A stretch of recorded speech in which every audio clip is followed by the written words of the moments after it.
Um, what's happening? What's up?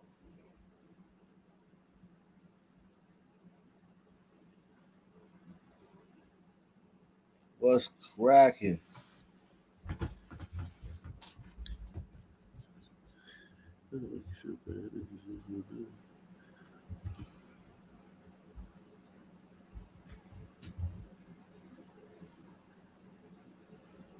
What's cracking?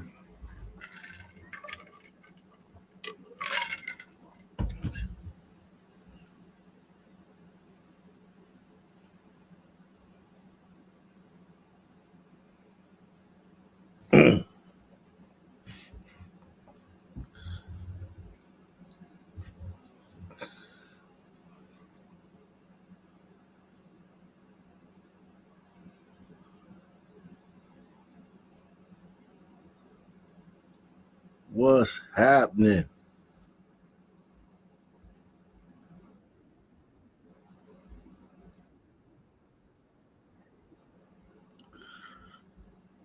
Salute to everybody out there. Everybody in the building.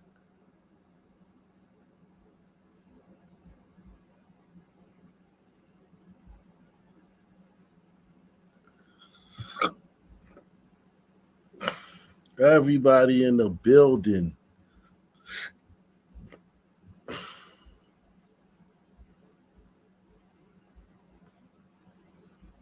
Hit the like button, man. Everybody smash that like button, man. Smash that like button.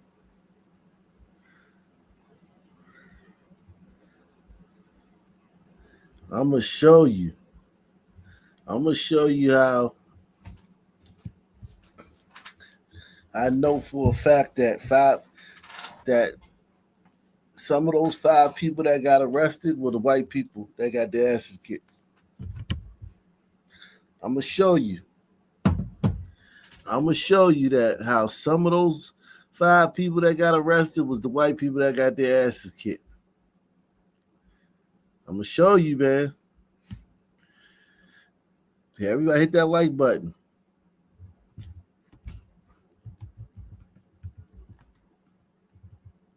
Everybody hit that like button. We about to get cooking. I want y'all to all hit that like button for me. Give me.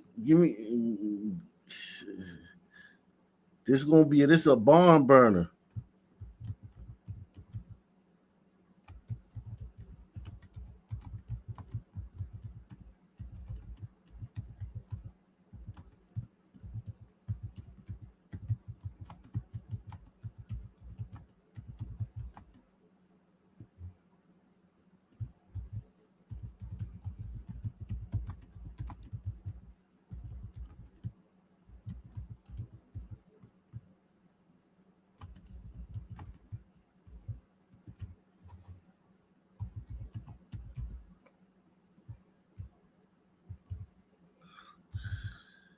Yeah, man. I'm telling you, man. I ain't here to lie to you, man. Even though we all lie. But tonight, it's time. It's time to get funky, man. I'm telling you. I promise you. She arrested some of them white folk. I'm telling you. They not putting the faces out for a reason. She arrested some of them white folk. She don't want the backlash. She arrested some of them white folk that got their asses kicked. They got knocked unconscious. She arrested some of them.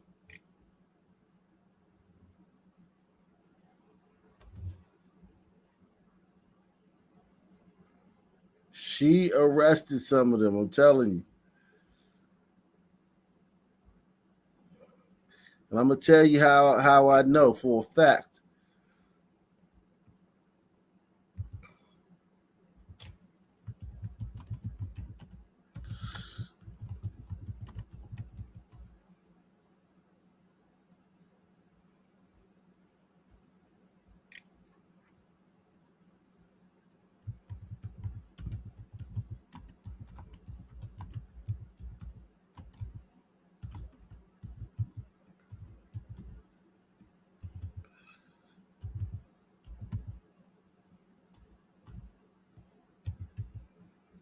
Yep.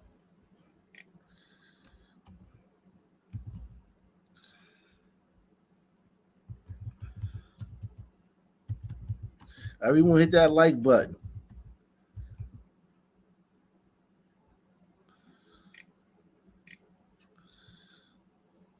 Salute.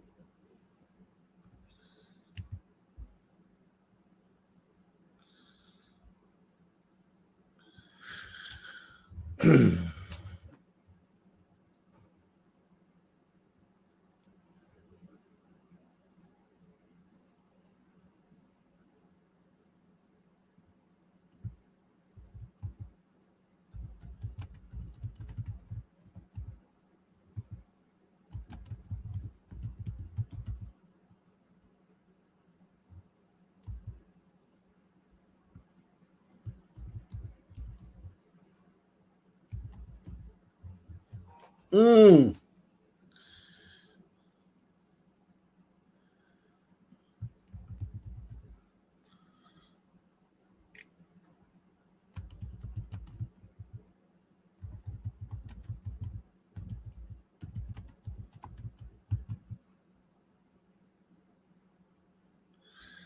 Yeah, man.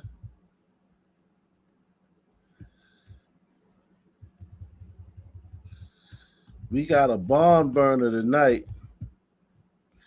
We got ourselves a barn burner tonight, man.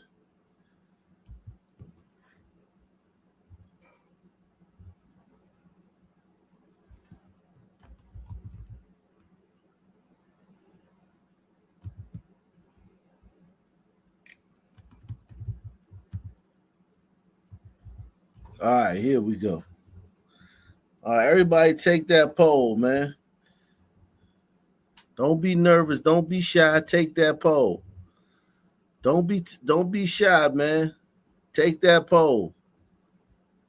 Everybody take that poll. Press one if you take poll, man. Press one if you take poll. If you take the poll. Press one if you took the poll.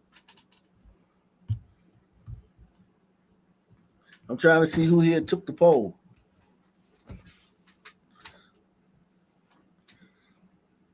Holly Golden takes poll.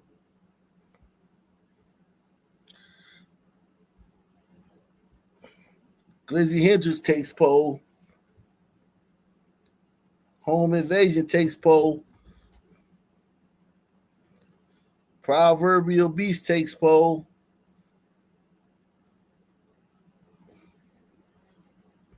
James Johnson takes poll. Salute to I Smythe 007. Shout out to you, man. Um, Big Larry, aka Big Larry. Salute to Couch Malone. He says, Big Larry in the building. He says, salute Op in the nation. The police chief would arrest CC after she takes the clobbering. All right. Here we go. Y'all ready? Let me show you. Let me show you. Okay, first of all, you have to move some of your mics. Look how her dumbass clumsy ass bitch. All right. So thanks for coming out, folks. I want to take a minute to give you guys an overview of the incident from the weekend. First of all, I think it's very important that everybody understands we had well over 150,000 people in the downtown area this weekend. We had a major Big Three basketball tournament at the arena.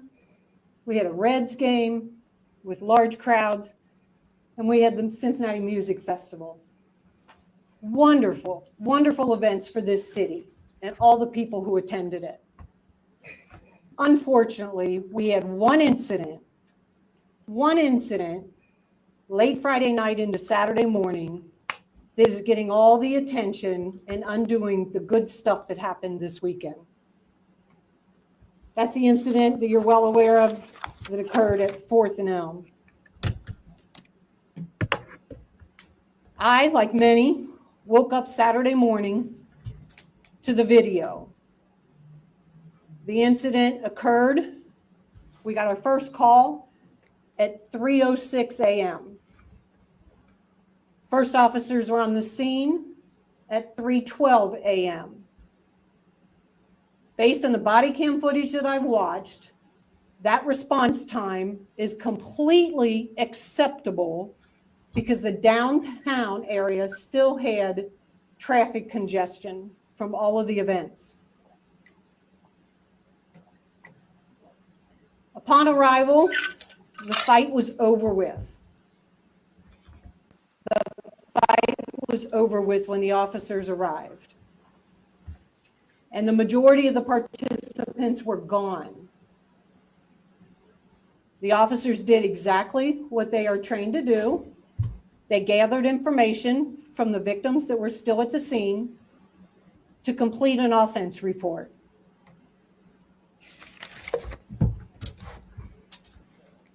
I will tell you, at this time, we have victims and suspects identified, and we have charged 5 people in this offense.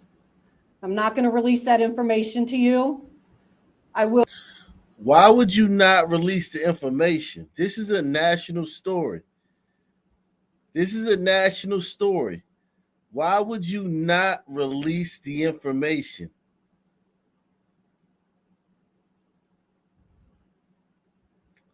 Why would you not release the information? People want to know. Inquiring minds. Everyone wants to know. Let me set the record straight on this bill. The underlying bill, which is now the Biden-Hatch bill, was the Biden bill. A guy named Biden wrote that bill, and he wrote that bill by going down and sitting down with the president. Nobody's asking you to give us Epstein's list. No one's asking you to give us Epstein's list. No one's asking her to give us Epstein's list.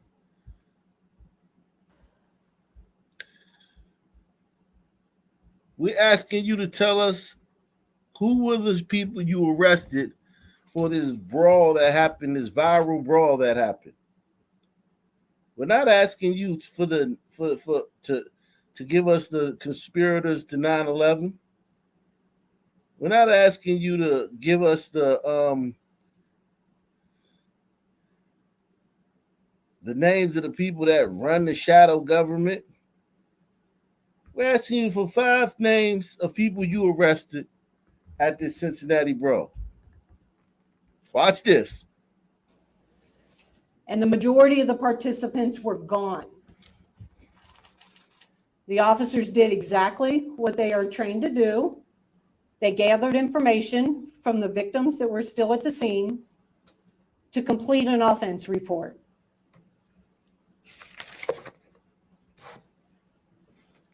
I will tell you, at this time, we have victims and suspects identified, and we have charged 5 people in this offense. I'm not going to release that information to you. I will say, if individuals were down there and participated in this event, it would be in their best interest to come turn themselves in at one of our police districts. We have 5 we have charged and anticipate more. We have 5 we've charged and anticipate more. Let me be clear. Anyone.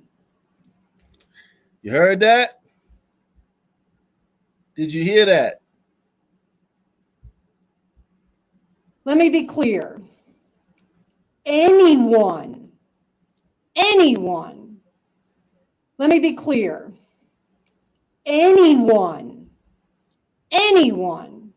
who put their hands on another individual during this incident in an attempt to cause harm will face consequences. Let me be clear. Anyone who put their hands on another individual during this incident in an attempt to cause harm will face consequences. Let me be clear. Anyone who put their hands on another individual during this incident in an attempt to cause harm will face consequences. Okay? Press 1 if you heard it. Press 1 if you heard it. Press 1 if you heard it. And listen, man, show some respect. Y'all ain't gonna get this anywhere else, man. Y'all ain't gonna get this anywhere else, man. Hit the like button, man. Support the channel via PayPal, Cash App, the Super Chat, man. We cooking. Ain't nobody cooking like this, man. Everybody either cucking or trying to keep their black friends. I got plenty of black friends in Ock Nation. I don't need no black friends in real life. I ain't trying to keep my black friends. A lot of YouTubers trying to keep their black friends or they cucking. We cooking. Press 1.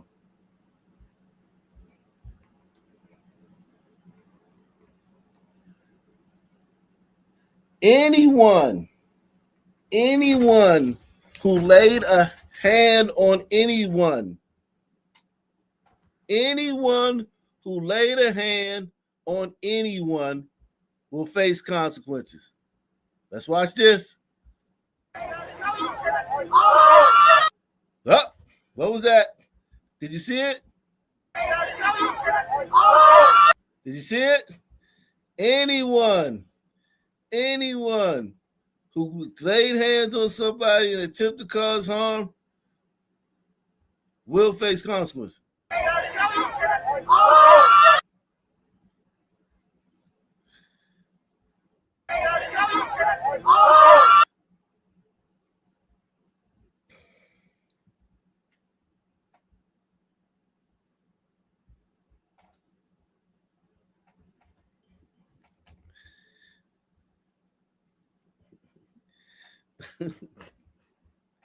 Anyone, you say he caressed his shoulder sensually?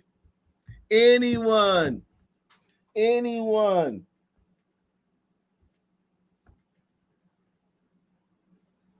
She got to run for election again.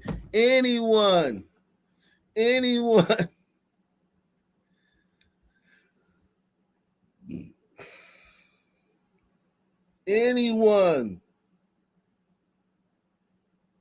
He said she's going to wash the perpetrator's feet.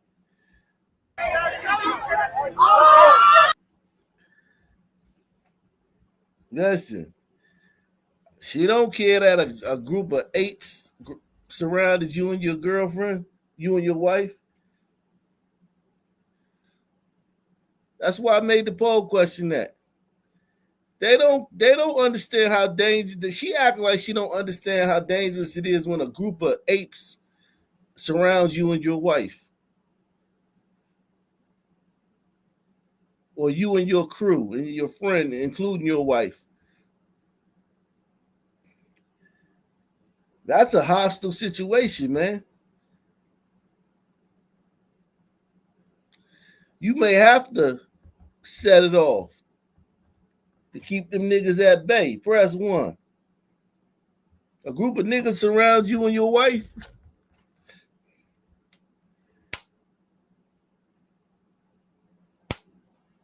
You may have to set it off. You may have to get it cracking.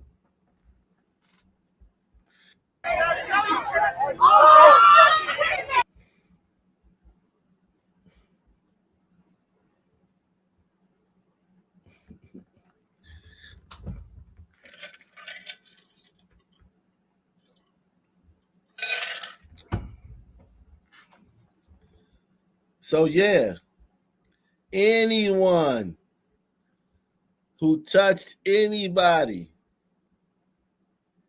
shit, you think, listen.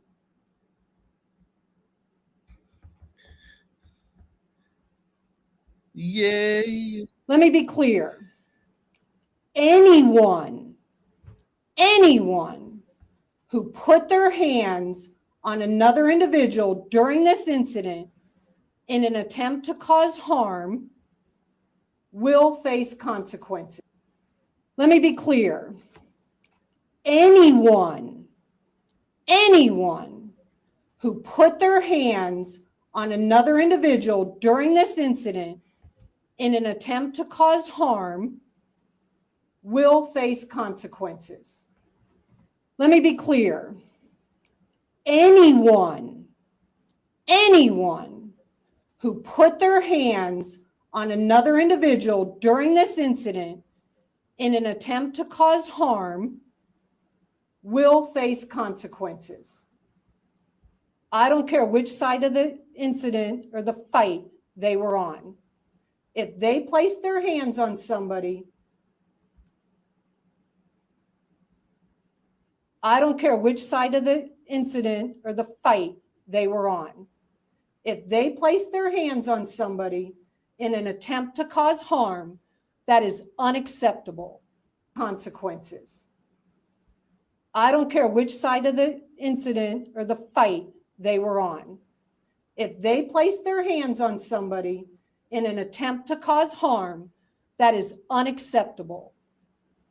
I don't care which side of the incident or the fight they were on. If they place their hands on somebody in an attempt to cause harm, that is unacceptable. I don't care which side of the incident or the fight they were on.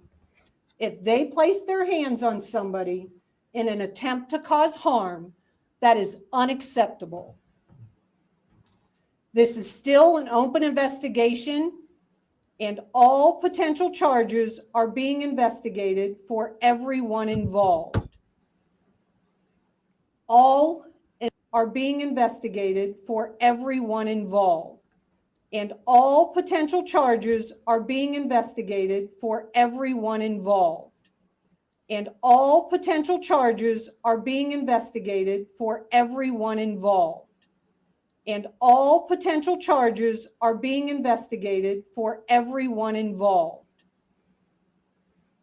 All investigative tools and techniques are on the table, including, were some of these individuals overserved at some local establishments?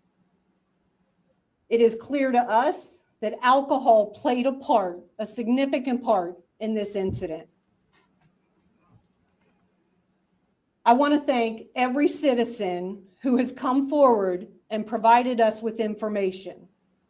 Some of those tips have led to the charges being signed. However,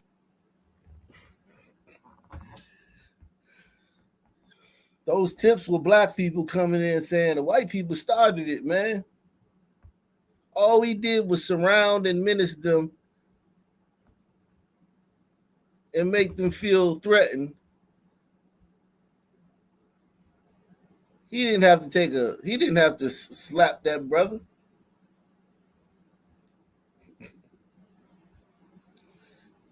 When he did, that gave us the right to curb stomp him, knock his wife unconscious, and beat the brains out of his buddy. And listen, man, I'm cool with it.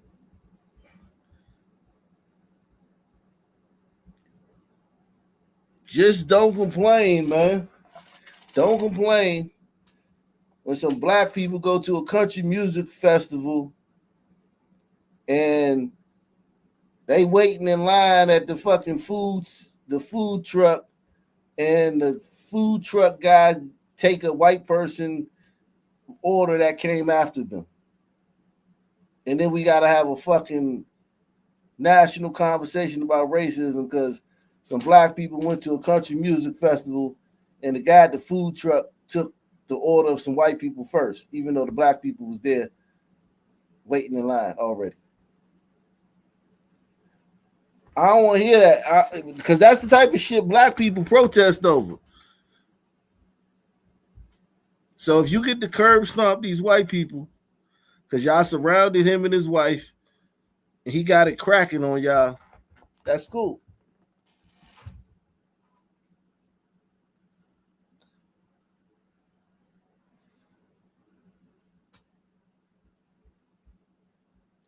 I'm telling you right now, she arrested them white folk. Press one if you agree with me. Press one if you agree with me. She arrested she arrested that white dude.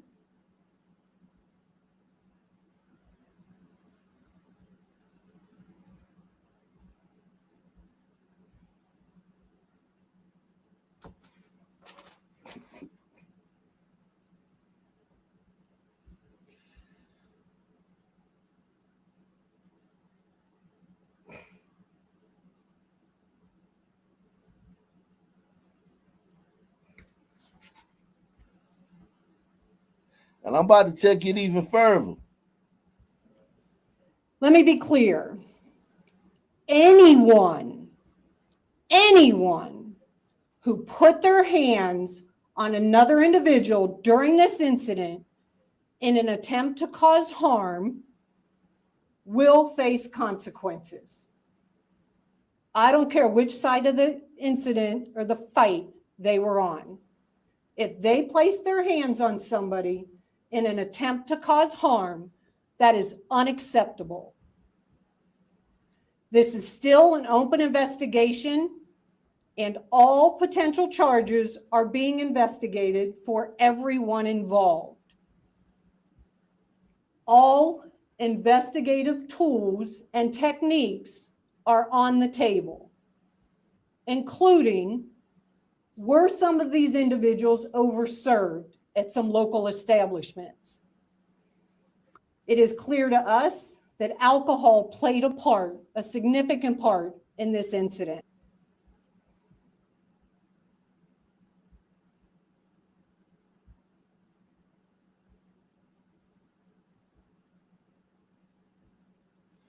Yeah, yeah. Yeah. Look at that. Bow. 5 fingers across the face, man. 5 fingers across the face.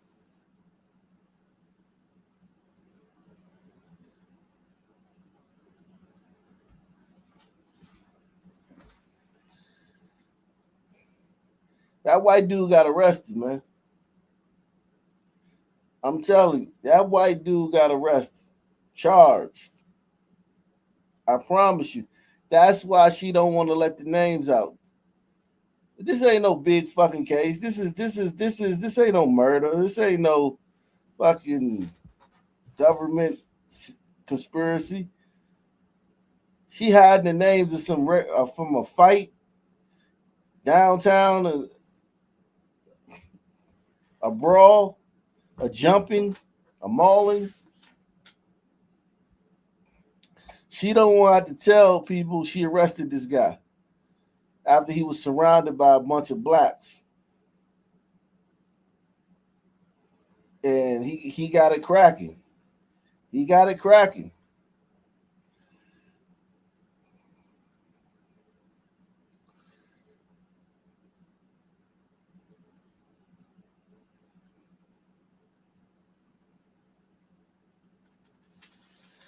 He got it cracking. I'll give him that. He got it cracking, but he got arrested.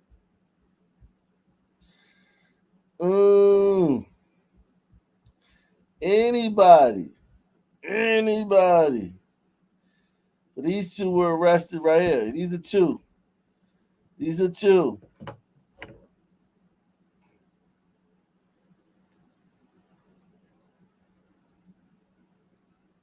What's with them letting these sisters keep their wigs in prison, man? You can smuggle contraband in under the wigs, man. They let the girl who stabbed the manager at McDonald's, they let her keep her wig. They let Boone Sheikah right here keep her wig.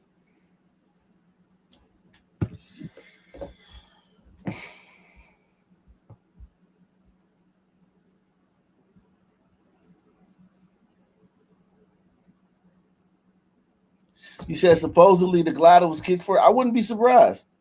I wouldn't be surprised if he got spit on, kicked, threatened,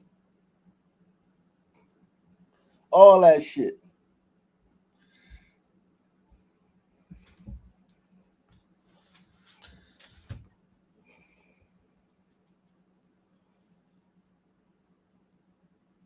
Look at that. That's two of them right there.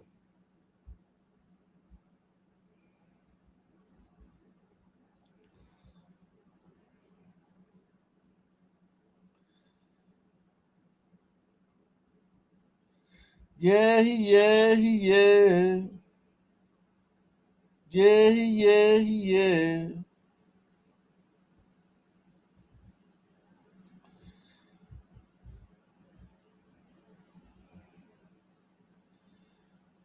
This is what started the fight. He slapped the man.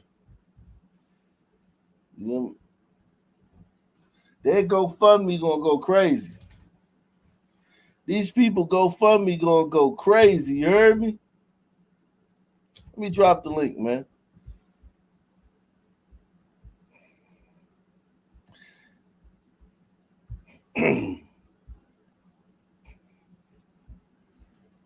That GoFundMe gonna go bananas.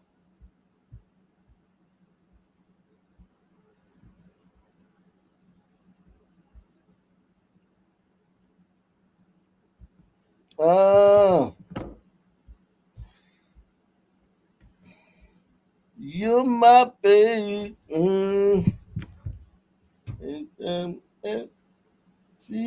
I feel about you, yeah. I'm crazy for you, yeah, yeah, yeah. Yeah, yeah, yeah. Seeing you so. We.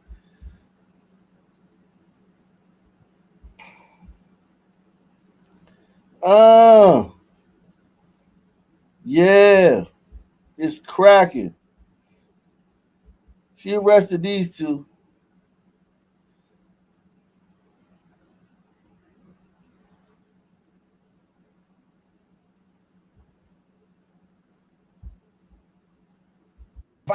There's a video circulating that's going viral right now about a fight that happened in Cincinnati, y'all, on Friday. Not trying to make this a race thing, but a lot of people they said that the blacks started this fight against the Caucasians. Someone out there cropped the video and made it seem like the blacks was our aggressors in this video. But someone who was there put out a full video of what really happened. And this guy that you see right here, he slapped this guy right here. Then all hell broke loose. But before the slap came in, they said it was just a verbal altercation. And that verbal altercation led to that man striking him. I don't know how this lady got in it, but this is how she ended up. So allegedly, she got into the mix and she was hitting some people. And then she arrested too. Oh, she was hitting some people. She was hitting some people, cuz said she was hitting some people.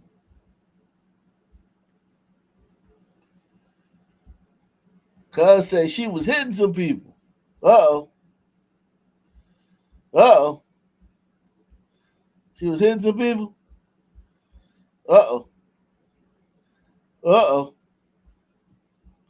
No, she didn't. Do you believe him, Mark? Let me be clear. Anyone who put their hands on another individual during this incident in an attempt to cause harm will face consequences.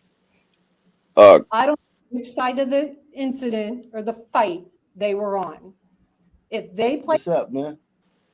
This lady legitimately sounds like a kindergarten teacher. Like, this is what you would tell small, tiny children. Like, you can't, no one's hitting anybody or you get in trouble. That's what she should be doing. She should be a kindergarten teacher, not the fucking police chief of a major city.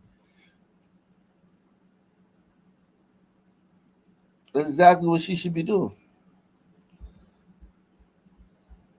place their hands on somebody in an attempt to cause harm, that is unacceptable. This is still an open investigation, and all potential charges are being investigated for everyone involved. I bet you hate crime charges aren't being investigated for the black people. I guarantee you hate crime charges are not being investigated for the black people. So that was a lie, man.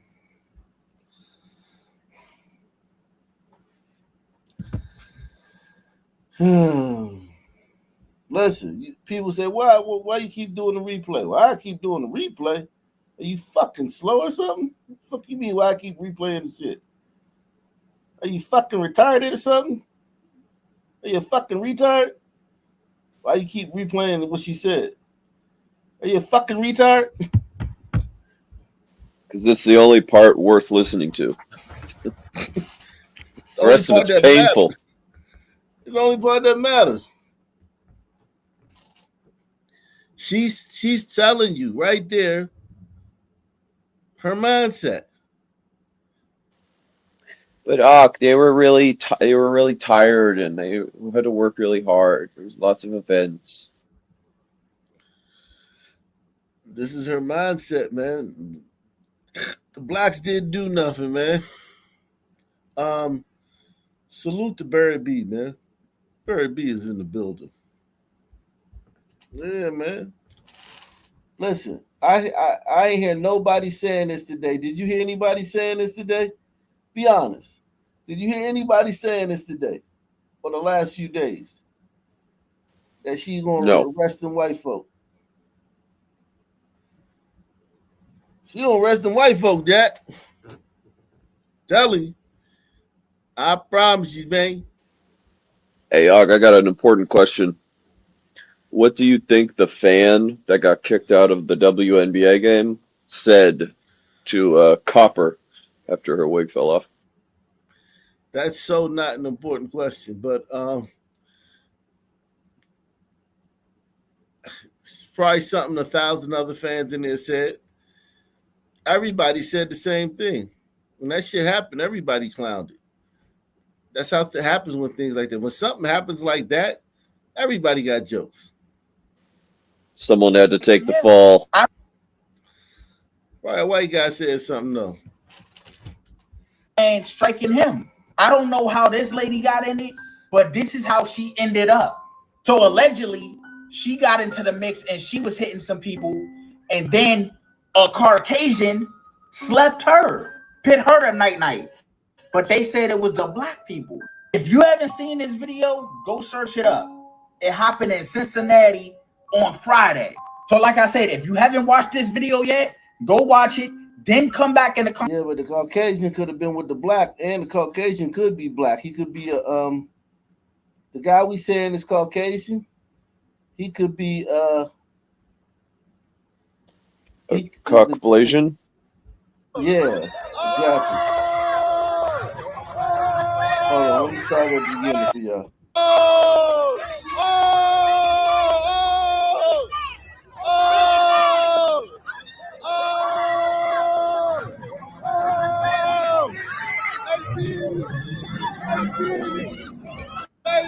Getting some stomps in. Okay.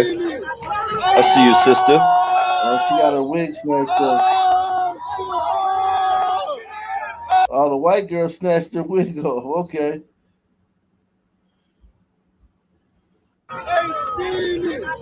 Man.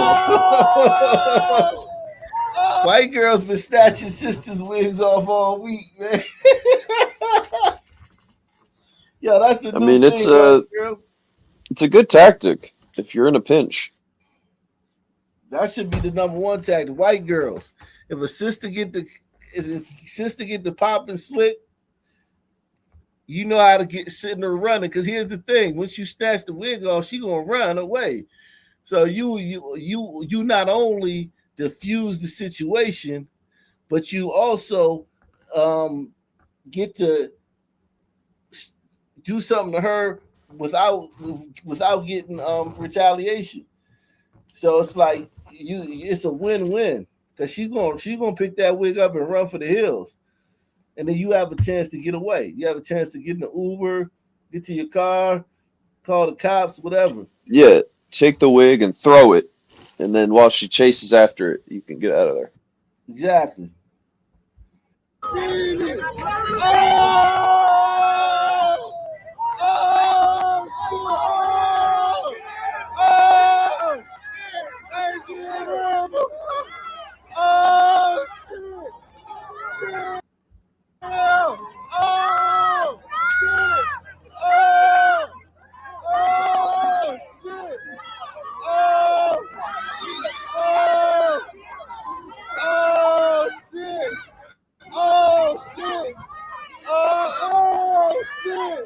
Yeah, I was thinking they're not going to let him get up.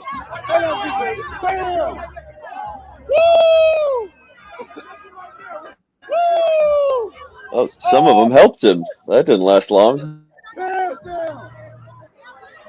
Oh, oh shit!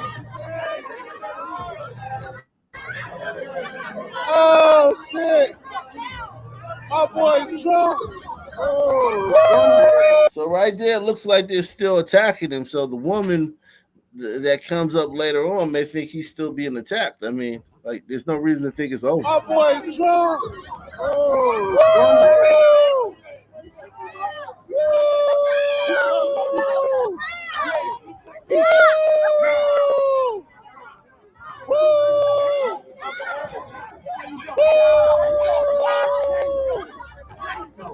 Damn. See, look, she's holding them back. All she's doing, does it look like she's fighting? It looks like she's trying to separate people, right? Of course she's not fighting. The Sunman was lying. Looks like she's trying to like diffuse the situation. She's trying to. It looked like the Sun Man's trying to get at the white guy some more, but And she's. he said,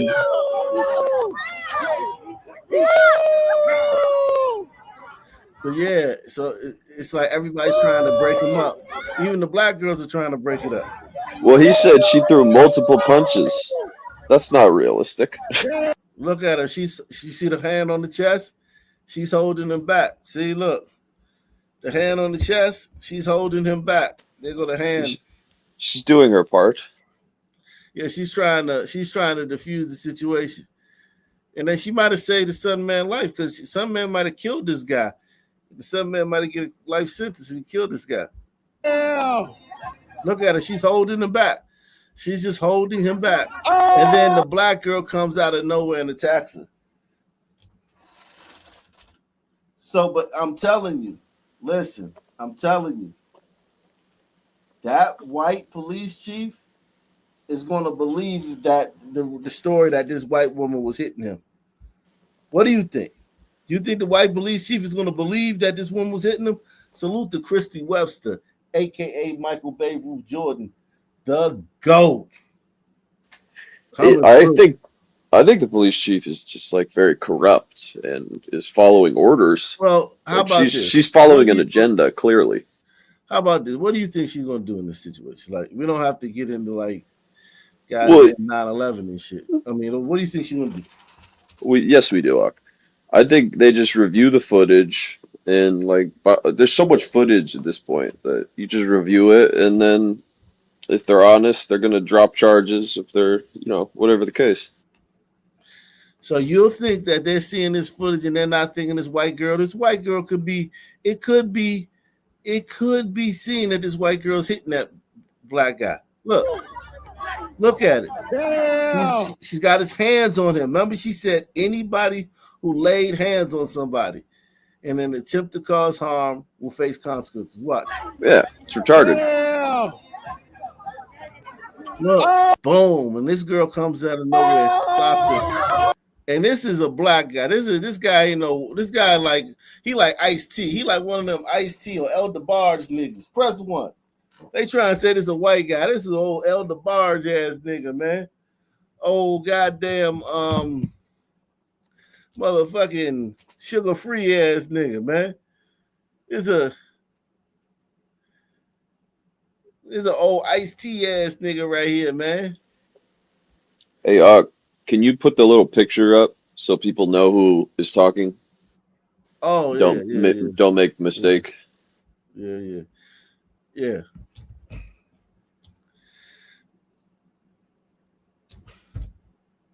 Let's see. Oh shit! Let me see his pants. I gotta see his pants. Where's his pants at?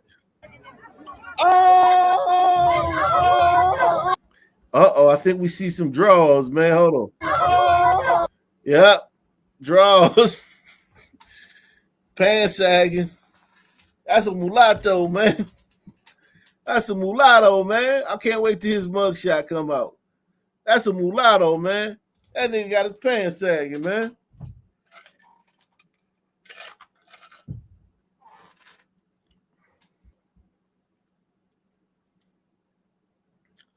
Skinny ankles, yeah. Skinny ankles, pants sagging, punching a woman. All I know is that lady in the little leopard dress, she moved like a creature on the approach. Mm. You want to run that back.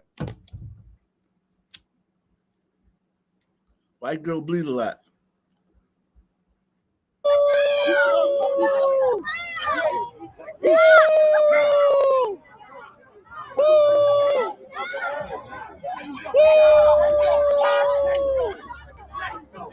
Yeah. So she's holding people back, trying to hold them back from the white guy. The white guy's going this way. Boom! She gets clobbered right there. Yeah, that's a son, man. That ain't no white guy. That's a son, man. Oh, shit, I had him. I had him right before he punched him. Damn. That was savage.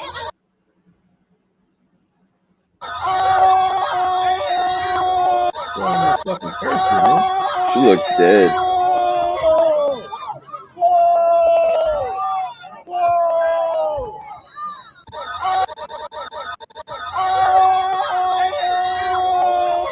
Man, my curse acting up.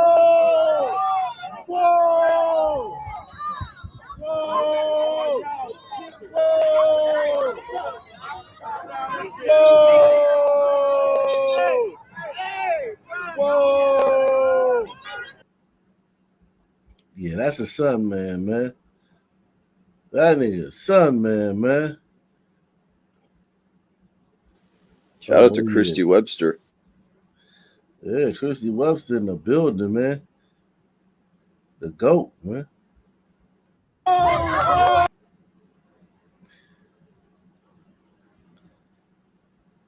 Yeah, skinny ankles, pants sagging. It's too bad nobody clocked the camera guy. He's arguably worse than everyone else in I this mean, he's video. having a good time. That's how. I mean, listen, he's speaking the sentiments of the majority of the people there. Some men love to see violence. Okay, love violence, love that shit. Yeah, man. So yeah, he touched somebody, so he's getting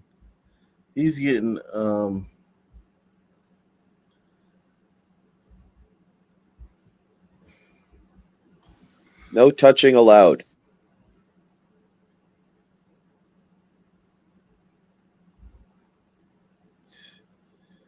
So this is the guy from the Cincinnati fight.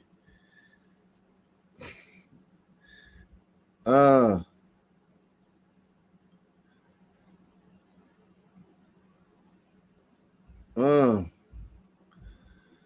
me see. Yeah, some white people got arrested, man. Some of the white folk, that white man and that white woman both put their hands on people, man. They both put their hands on people, man. No justice, no peace. Yeah. Put your hands on somebody, man, you get arrested, man. Let me set the record straight on this bill. The underlying bill, which is now the Biden-Hatch bill, was the Biden bill.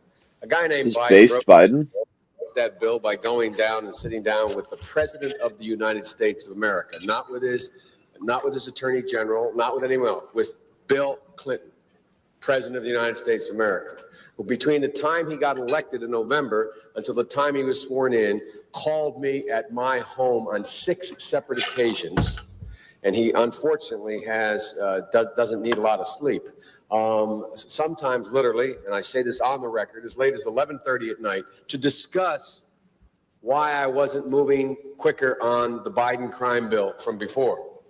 I sat with him, not with his attorney general. He wanted 100,000 policemen. He does not view this as a social issue as opposed to trying to bring peace and security to the streets. As governor of the state of Arkansas, he presided over, as governor, the execution of individuals within the state and the death penalty. He supports the death penalty. He is the fellow who insisted that I bump this up from initially to when I said, where are we going to get the money? He said, well, all I know is I want 100,000 cops. I made that commitment. He had endorsed the Biden crime bill as a candidate when he ran. He is the one who talks about the need for stiffer penalties. So notwithstanding the fact some of the old Democrats and former presidents who were Democrats before Carter, I suspect, I don't know who we're talking about here, but in the old days, it is true. When Richard Nixon was running for president, Richard Nixon used to talk about law and order, and the Democratic response was law and order with justice, whatever either one of those meant. I never knew. I was running then in 1972. I didn't think Richard Nixon knew what it meant, and I didn't think the opposition knew what it meant. This president is very, very straightforward and simple. He knows there are two basic steps here. One step is you must take back the streets. And you take back the streets by more cops, more prisons, more physical protection for the people. He also understands what my friend from Texas understands, and he doesn't talk a lot about, but he signed on to in this bill. He also understands the need to keep people who are first-time offenders, who are nonviolent offenders, or who are potential first-time offenders who haven't gotten, I yield myself an additional 3 minutes, who in fact are people who are getting themselves into the crime stream for the first time, that they should be diverted from the system. So I hope this crime bill, when it passes, the Biden-Hatch crime bill, as it becomes law, God willing, I hope that we will have ended once and for all this notion that is a hangover from the 60s, that somehow Democrats are weak on crime and Democratic presidents are weak on crime and Republicans are tough on crime.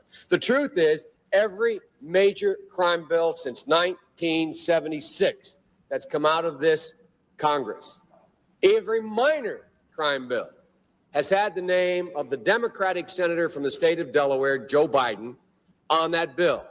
Democratic presidents are weak on crime and Republicans are tough on crime.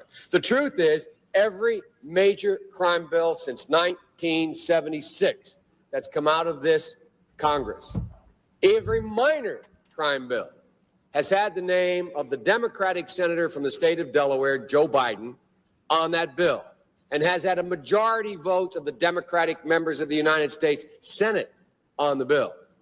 So one of the things I want to do in addition to end the crime is end the political carnage that goes on when we talk about crime. Crime is not Democrat or Republican. Making the streets safe is not a Democratic or Republican issue. This is one of those issues I hope this passage of this bill will be taken out of the gridlock category and moved into an emerging consensus. And the consensus is as follows, and I will cease when I finish this statement. The consensus is, A, we must take back the streets. It doesn't matter whether or not the person that is accosting your son or daughter or my son or daughter, my wife, your husband, my mother, your parents, it doesn't matter whether or not they were deprived as a youth. It doesn't matter or not whether or not they had no background that enabled them to become socialized into the fabric of society. It doesn't matter whether or not they're the victims of society. The end result is they're about to knock my mother on the head with a lead pipe, shoot my sister, beat up my wife, take on my sons. So I don't want to ask what made them do this. They must be taken off the street. Listen, the reason I'm playing this, black folk, you about to get you another crime bill, black folk. You done earned yourself another crime bill. Give yourselves a round of applause, black folk. You done earned yourself another crime bill. It's coming.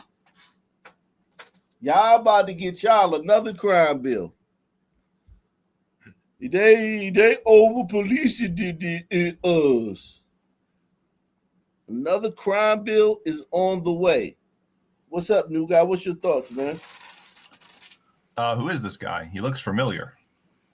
Joe Biden. Yeah, I know. It's quite Quite incredible. 93. So that's like what? 3 decades, right? I mean, it's hard to take in. It was really bad back then.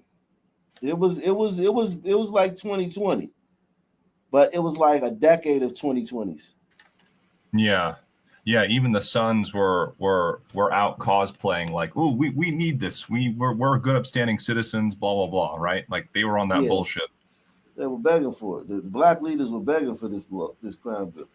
Yeah. But we're like now, black fatigue. Black people saying they got black fatigue. Black people are begging for it now too. You're about to get another crime bill. You deserve it. And then immediately started bitching about stuff like 3 strikes. Oh yeah. Yeah. Stop that will come next. Everything. Oh yeah, they're going to complain about everything, but the crime bill did, you know what I mean? It was a federal crime bill, but it still did the job. I mean, it did its job. Crime went down significantly until 2020. You know what I mean? It's just like with the sub-Saharan population, you're either cracking down on them and then they're bitching and moaning, or you're not cracking down on them and then the other people that are being victimized in society are going to be upset. So it's just like you can't win. Mm-hmm.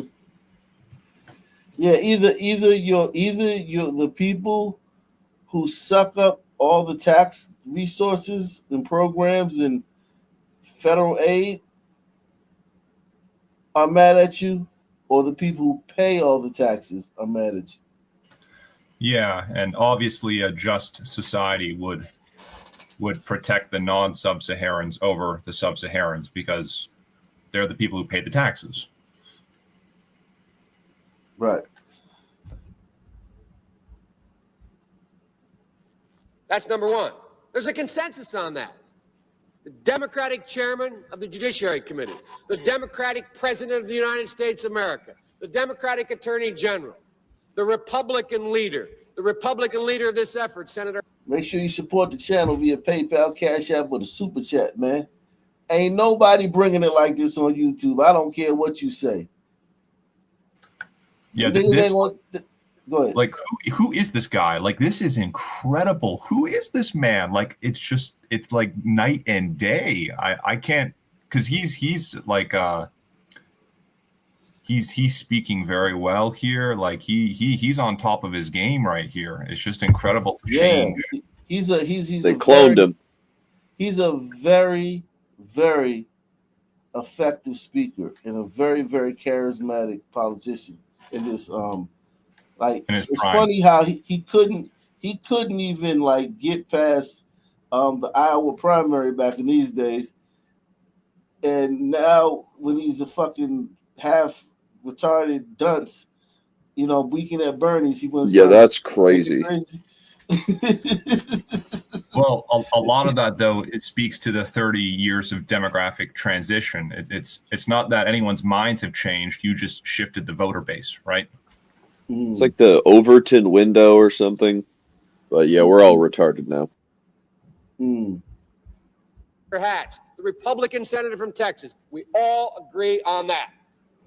Now we can find some fringe folks in the study groups on the right wing and left wing, libertarians and left wingers in my party who say, no, that's not what we should do. But politically, that consensus has been arrived at. I acknowledge there was not that consensus in the 60s. There is today. There's a second thing that we all have agreed upon, and that is unless we do something about that cadre of young people, tens of thousands of them, born out of wedlock, without parents, without supervision, without any structure, without any conscience developing, because they literally, I yield myself 3 more minutes, because they literally have not been socialized. They literally have not had an opportunity.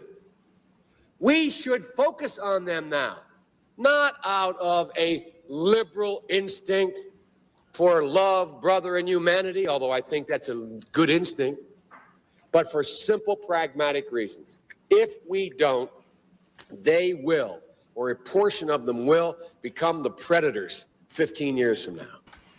DNA. Yo, this is incredible to watch. Census in the 60s. The predators. So this is 93. So what? 15 years later would be 2008. And then when does drill music start? Drill music starts in 2010. That's when drill music comes out of Chicago. Wow, that's crazy. See this in 93, like a glider dad could sit at the dinner table with his glider son and be like, you know, son, I vote Republican every time, but I respect Joe Biden. Like that's what they would say. Yeah. This is the type of thing where like a Republican could conceivably vote Democrat in an election. Mm-hmm. Yeah. This guy, he said every crime bill, minor or major, that came out of Congress had his name on it. Like proudly too, like proud to say. Bragged about it. He bragged about it. Tens of thousands of them born out of wedlock, without parents, without supervision, without any structure, without any conscience developing, because they literally, I yield myself 3 more minutes, because they literally have not been socialized. They literally have not had an opportunity. We should focus on them now, not out of a liberal instinct for love, brother, and humanity, although I think that's a good instinct, but for simple, pragmatic reasons. If we don't, they will, or a portion of them will, become the predators 15 years from now. And Madam President, we have predators on our streets that society has, in fact, in part because of its neglect, created. Again, it does not mean because we created them that we somehow forgive them or do not take them out of society to protect my family and yours from them. Streets that society has, in fact, in part because of its neglect, created. Again, it does not mean because we created them that we somehow forgive them or do not take them out of society to protect my family and yours from them. They are beyond the pale, many of those people. Wow. Yeah. See, he's dog whistling now. DNA. Black people are watching this now. They're like, see how they think about us? They are beyond the pale, hopeless, no solution. In a vacuum, they're monsters. Wow. Shout out to Malik Quelly. He says, hate to admit it, but Sleepy Joe sounded prophetic back then. So it did. Well, it wasn't just him, right? Like, didn't Hillary Clinton talk like this too? Well, this passed overwhelmingly. So it was everybody was down. Yo, the 80s, like for instance, like New York has about 300 homicides a year, now, right? In the 80s, they averaged 2,000 a year. DC has about a couple hundred murders a year, 200, murders a year. In the 80s, they averaged 500. It was bananas back then, man. You know what I mean? Yeah, they must have been like just locking up sons like left and right. Yeah, sons were whack. It wasn't cameras everywhere. If a store had a security camera, they were like fancy, man. Like, yo, what the fuck? Like, there's no cameras anywhere. Yeah, no, it makes sense. So, it makes it it's already hard now to prosecute a son, even if you have a fucking camera on his ass. But back then, if there was no cameras and sons were able to do crime more easily and get away easier, that's how you get a situation where like the general populace is like, yo, we need a fucking crime bill because we're not safe with these people. Right. And then they also took it further, right? So it's like they called it the crack era, even though I think that even if crack would have never came along, they would still because Reagan cut all the programs when he came in office. You know, sons rely on that shit, man. Like without these federal programs, you know what I mean, and everything, like we like Africa. Like we need all that aid. You know how they give Africa all that aid every year? Like Black America's like Africa. Without all of that, and now we don't thrive from all that funding and all that those programs. We just sustain. You know what I mean? Yeah, it's like basically meant to keep the sub-Saharans like just above water. Yeah, we can't thrive off of it because we can't thrive off of anything. You know what I mean? We can't thrive off of anything. It doesn't matter how much we give. Yeah. But that stuff, Reagan cut all that stuff when he came into office. You know what I mean? Just like Trump is doing, cutting all the what's that? All USAID, all the shit. Him and Elon, what was that? The Doge and all that stuff. Like the same thing. Reagan did the same thing, but except he did it here instead of all around the world. I don't know if he did it around the world too. He might have done it around the world too, but he cut all the stuff here, and them sons, they need everything. Like kids don't eat, motherfucking, just all that shit, like everything. And but one thing that was good back then was mental institutions were open. So it's like, you know what I mean? It was kind of like, that's good. Now they don't have mental institutions. So it's like, you know, streets aren't, that makes the street not safe. But anyway, but he started closing them. Reagan did start closing a lot of the mental institutions. He started that really. But it didn't take full effect until decade or two later. But yeah, this Biden right here, this is a guy like who's a fucking like, yo, he's like George Washington out this motherfucker. Beyond the pale. And it's a sad commentary on society. We have no choice but to take them out of society. And the truth is, we don't very well know how to rehabilitate them at that point. That's the sad truth. You're looking at the fellow who was one of the primary architects of the Sentencing Commission. You know what the basic premise of the Sentencing Commission is? I know the presiding officer knows. It was the first time in 80 years we rejected the notion that the condition of sentencing must be related to how long it would take to rehabilitate. I'm the guy that said rehabilitation, when it occurs, we don't understand it and notice it. And even when we notice it and we know it occurs, we don't know why. Yo, this is incredible. So Biden basically, he basically said, look, when you sentence these motherfuckers, don't consider like, oh, he needs 25 years to be rehabilitated. No, just sentence his ass. You can't fix him. Yeah, you can't. Yeah, can't fix him.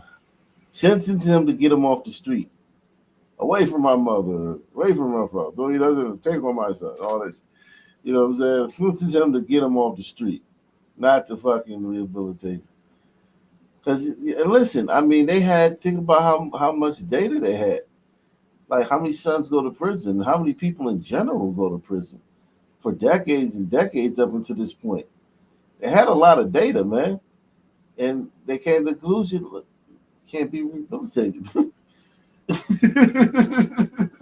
I mean, even if you don't have data, you don't need it to understand that you can't rehabilitate sons because they're like the whole word rehabilitate implies something was there that was then lost. Nah, it's just sons working as they normally do. Like there's nothing wrong with it. That's just how they are. Well, you can be sure there's some study in, like Norway that says 1 out of every 10 glider prisoners can be rehabilitated or some shit like that. Yeah. It's very hard to rehabilitate gliders, but gliders are working on a different operating system. Tigers are working on a different operating system. The Sun operating system, like the streets, is kind of like what we do well. That's what we do well, man. I mean, think about the streets, man. You crash out, you react impulsively, and those traits, impulsiveness, irrationalness, hot-headedness, those are all traits that are prized. Irrationality. Rationality, yeah. Those are traits that are prized in the streets. You know what I mean? Like having babies all over the place, just sleeping with different women and impregnating different women. Those are things that are you there's glory in that, you know, having trinkets, like not really like having wealth, but having a chain, having some expensive tennis shoes, not having a house. Having a house, you can't come on the block and be like, yeah, I just bought a house. Then be like, word, oh, yeah, that's crazy, that's good, but they ain't jealous of you. You know what I'm saying? They jealous of your tennis shoes. They jealous of your watch. Just backwards. It just ain't backwards. Like he Yeah, they're said, just man, sons. it ain't backwards, man. Yeah, they're acting just like they did on the Sahara Desert, like in a tribalistic type of way. So it's not really something that can be fixed. You Nor could should it impress be. the sun with a house as long as you gold plate it. And the lack of industriousness, right? Like one thing that plagues Africa is that they have a gazillion trillion dollars worth of resources under the soles of their feet, right? And they could never manufacture it. And even when the white man invented things to use it for, they still couldn't extract it and manufacture it, right? Or produce it or industrialize it, even to this day. So it's like when you got all those resources and you can't do nothing with it, it's kind of like America. But people are swimming over here on inner tubes across the fucking Gulf of Mexico to get here. Nigerians is fucking marrying fat white women to get over here. The Sun Man's already here. He's been here since the day he was born. You can't do shit with it. You know what I mean? It's the same thing, just like Africa. It's you're saying annihilation, import Hawk. Huh? It's just an annihilation of the victim narrative, ultimately. Yeah. I mean, it just is what it is. It is what it is, man. It is what it is, man.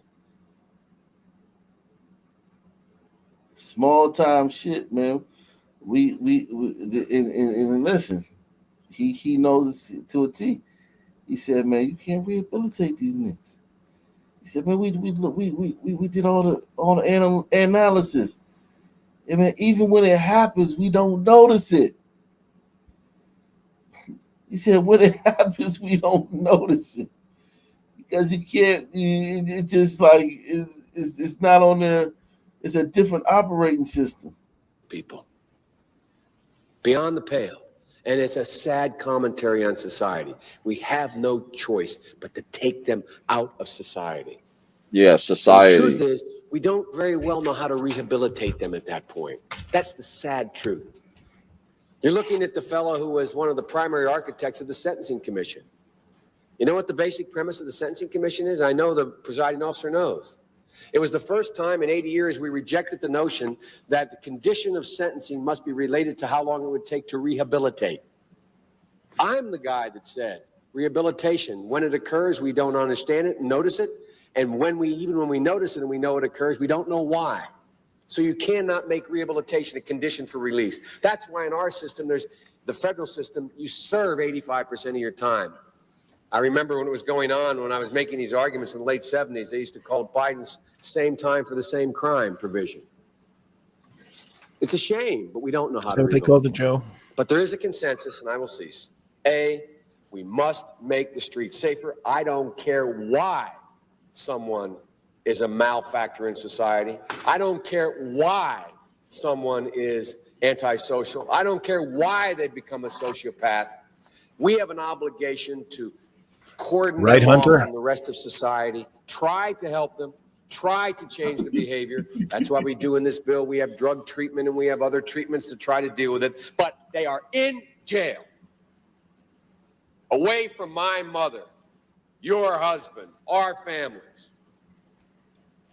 But we would be absolutely stupid as a society if we didn't recognize the condition that nurtured those folks still exist. And we must deal with that. And I think there's a consensus among Republicans in that. Old barbed wire Republican conservatives want to hang them high. Even those folks are saying, hey, we got to deal with the root cause of this. Not one or the other, but separately. And liberal Democrats who used to say, let's look at the sociological underpinnings of why this occurred, and we have to, they're now saying, hey, look, we got to take back the streets. We'll make that fight later. He's roasting So them. there is a consensus. I hope the remainder of the discussion as we close out the debate in this bill, we can end that old fight. We can put it behind us. Hopefully we have, the senator from West Virginia said this is a historic moment on this bill, a consensus being reached. I think it is, but I think it's a historic moment for a political reason as well. Hopefully we will end the discussion about whether or not Republicans are Neanderthal and only want to hang them high, and Democrats are wacko liberals and only want to look at the causes. Those days are gone. Evidence of that, the Democratic senator from Delaware Those days are gone. and the Republican conservative senator from Utah are united in a Biden-Hatch crime bill that does all the things that I just said. So as one of my relatives who remain nameless would say, God willing, and the creek not rising, hopefully we'll end this kind of debate and decide how we're going to deal with the problem from here on. I reserve the balance of my time. Senator reserves the balance of his time. Wow. Now the details. I can Shout out. summarize the plan here. Get these animals off the streets and then hang them high. I'm telling you. That's it. See. Now back to regularly scheduled program. Now the details here at 5:30. A woman endured a terrifying experience while just trying to fill up her gas tank in West Oak Lane. This all happening earlier this month. The video tells the story. You see the moment when a man forced her out of her car at gunpoint and then jumped in. He took off in her vehicle, leaving her shaken, but thankfully not hurt. Action News reporter Brianna Gallagher live for us now at that gas station where it happened with the latest on the search for the carjacker and the accomplice. They just look too comfortable, Brianna, in that video. Yeah, Shari, very disturbing. And as you mentioned, this is where that carjacking happened to that woman at this gas station, this Marathon gas station behind me. You could see in the video that she was just sitting at the car when they were forcing her out at gunpoint. Police are now releasing this video with the hopes that people can recognize the people who did this. Philadelphia police released this surveillance video. Watch as two armed men in all black force a woman out of her car at gunpoint. The neighborhood is not as good as it used to be. It's definitely like turning. It happened on the 1400 block of Cheltenham Avenue on July 17th. According to police, the woman was sitting in her car at a gas pump when the two suspects. I think you're muted, Ak. Look at the way that guy just slithered around that car. That's a stunt man. Like the motion. Like the way he gets out of the car and the way he moves. Like just how fluid he is. The fluidity. Exactly. He just like, it's like he's on another wavelength. Like it's just his normal way of moving about. It's the Sunman Bop. Yeah, the Sunman Bop. Like that fucking Sun Tiger the other day that shot up the building in New York. He was walking like a toy soldier and shit. You know what I'm saying? Yeah, he was. fucking- That frame of him was hilarious. He's just like walking like he doesn't give a fuck about anything. This son is like he pure son. He's 100% son. So he got like the rhythm of the earth under his feet. You know what I'm saying? Watch it. Was sitting in her car at a gas pump when the two suspects pulled up next to her, gun in hand, and forced her out. That's horrible. It's a shame. I thank God she wasn't hurt, though, I guess. But I don't know. And most of the time, they just take it for a joyride. Police say the suspects drove off in the two cars. They didn't show him getting her out either. The kind of real face-to-face with violence moment. Like a white guy couldn't do that. He'd be like spurging out. He'd be so nervous. Like he wouldn't be able to do that. Yeah, the type of white guy that could do this would do it like in a militaristic fashion. He couldn't do it in like a casual. Like if you were looking from a distance, you wouldn't even know these guys are carjacking somebody. Like, it just looked like a normal interaction. Gliders, y'all have a more a different rhythm to y'all. Some people say no rhythm, but y'all do have a rhythm to y'all. It's more of a inward, like y'all more inward, y'all more inner monologue. Well, yeah, but your movements are more tighter. You know what I mean? Well, every movement, it's like A to B and then B to C. Whereas the sun, it's just there is no A to B. It's just a one full fluid movement. Yeah, it's like, yeah. No, and most of the time, they just take it for a joyride. Police say the suspects drove off in the two cars, one of them being a black Chevrolet sedan. They were last seen driving westbound on Cheltenham Avenue. I try to be like really quick about it. This is like a shaky area, so it's like just gotta be vigilant. People say this is a shaky area. Neighborhood has changed over the years. It's crazy. The neighborhood has changed over the years. Looks lovely by day. These are dog whistles. The neighborhood has changed over the years. So who moved in? Who moved in? Like, see something like that happen in this neighborhood. It hasn't always been like that. With safety being a concern, people say they try getting gas during the day and not when it's dark at night. Make sure I'm not getting jacked. I don't want nobody running up on me. That does happen. Look how many sons it is here, man. There's a lot of sons in this area. I usually get in and get out. You don't want to have your back turned and, somebody pull out a gun on you. Everything gets locked. I only keep my front door open. Everything gets turned off. Did they show if the hand victim and was your head on white? a swivel? I mean, it's just what. Did they show the victim at all? No, they didn't show the victim at all. She could have, couldn't been. There's a lot of sons around here. Have to do. It doesn't matter if it's Philly or anywhere, really. And luckily that woman was not hurt. Police are asking anyone with any information to please contact them. We're live in West Oak Lane. Brianna Gallagher, Channel 6 Action News. Rick? All right, Brianna, thank you for that report.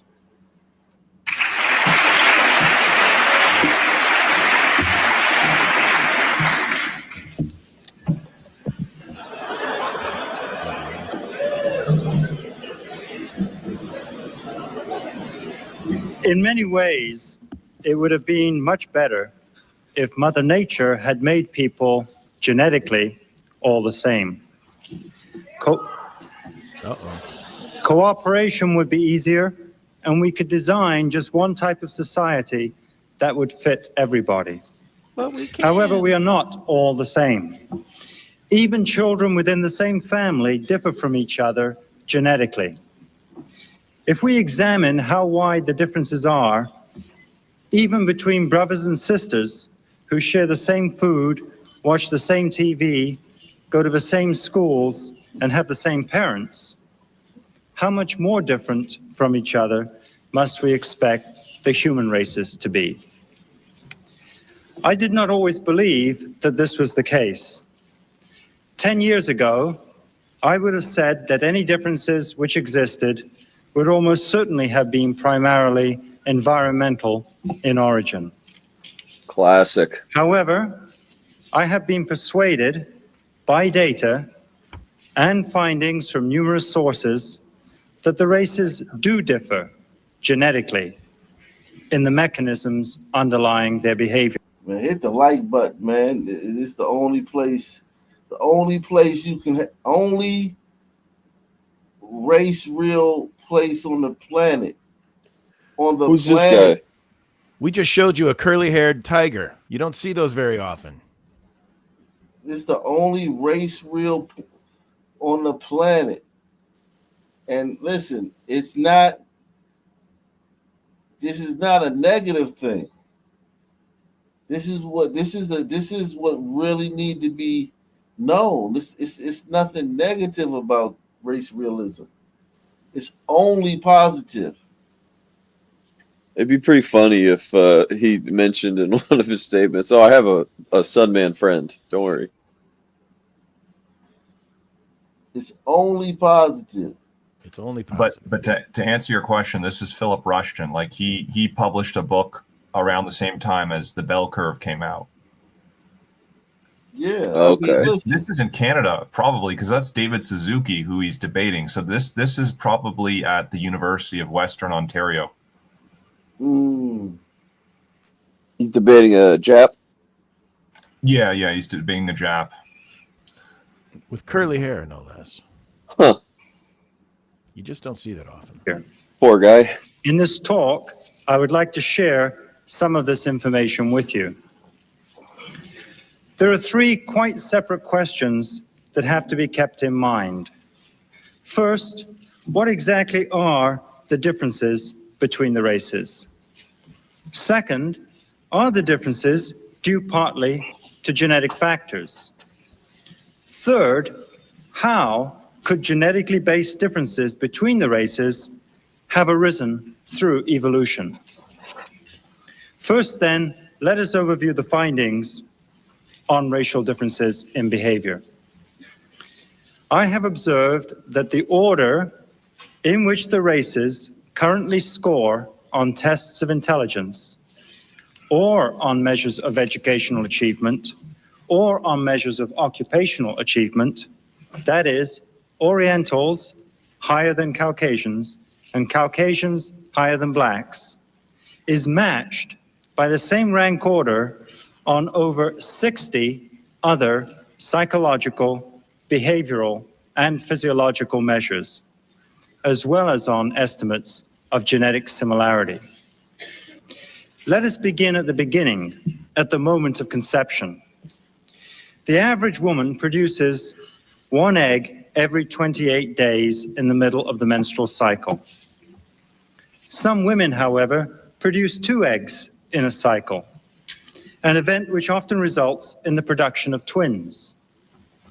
The races differ in the rate at which they produce such eggs. Wow. Among Orientals, the frequency of twins in every 1,000 births is less than 4. Among Caucasians, the rate is 8 per 1,000. Well, I mean, that makes sense because Orientals already look the same anyway, right? Come on, Ock. There's not even a tiger on the panel. I mean, that would be cruel to have them We need more tigers. The races differ Hit the link, tigers. in the rate at which they produce such eggs.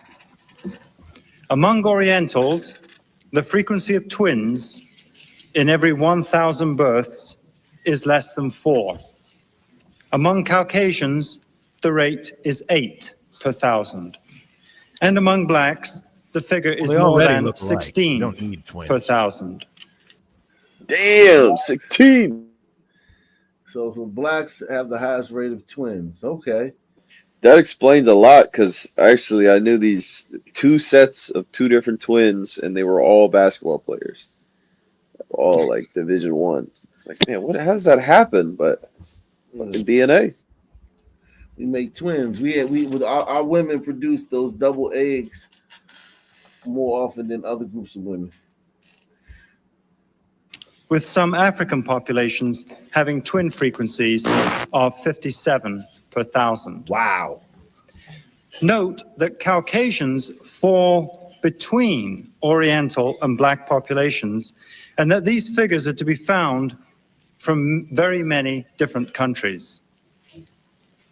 The possible significance of the racial differences in egg production I will return to later. The speed with which the races mature physically is also a source of differentiation, with Black children being relatively fast maturers and Oriental children slow maturers. See, look, we mature fast. Y'all say Black people ain't mature, but we mature faster than anybody, man. Don't you hit a cap pretty early though? Hey, man. Isn't that the catch? Raining on my parade, man. I'm trying to celebrate something here, and you come dousing my flames, man. Come on, man. I'm the white devil. I got to do my job. I know, devil. Well, Look, you don't need to be a white devil. You just need to go to school and middle school sons. You know this. You notice this immediately. Don't confuse being mature with having a criminal record at 14. It's not the same. Relative to Caucasian children. In the United States, Black babies have a shorter gestation period than white babies. By week 39, 51% of Black children have been born, while the figure for whites is 33%.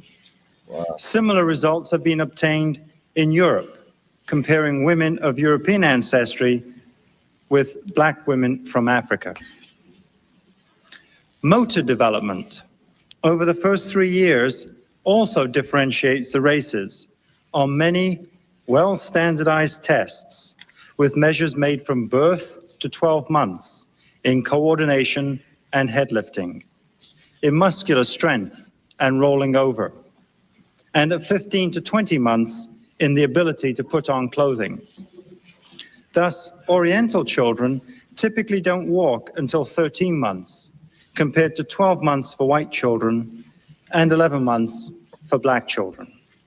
Damn. Other life cycle traits. We out there walking early. 11 months. We out there making moves. My sister, my daughter, she did climb steps. Like she climbed steps early. Like she would crawl up the steps. Like, I don't know, when did we get here? We got here. She was born in February. We got here in August. Yeah, she was climbing the steps by the time around 1. I'm talking about all the way up from bottom all the way to the top. And she was adventurous. Yeah, man. My daughter was about that life. And my daughter could stand very early. Like she could stand, like she hold my fingers and just stand up like very early. I can't remember the month, but it was remarkable. Yeah. That stuff is, listen, we see what you can experience, sons, when you hang around and enjoy your kids. Listen to Ak. We have, you know what I'm saying? We come out of the gates fast. You know what I'm saying? We come out of our mark fast. We get to, you know, we first quarter, we blowing you out in the first quarter, man. You know what I'm saying? We come out in the first quarter and just put a bunch of points up on the board. Create chaos too. Including longevity, show a similar set of differences between the three populations.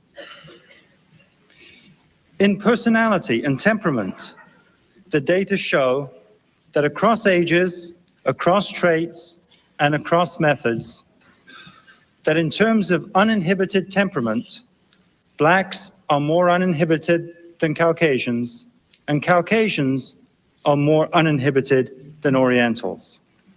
This is a fact. I can put the gold standard stamp on this. Like, I have observed this.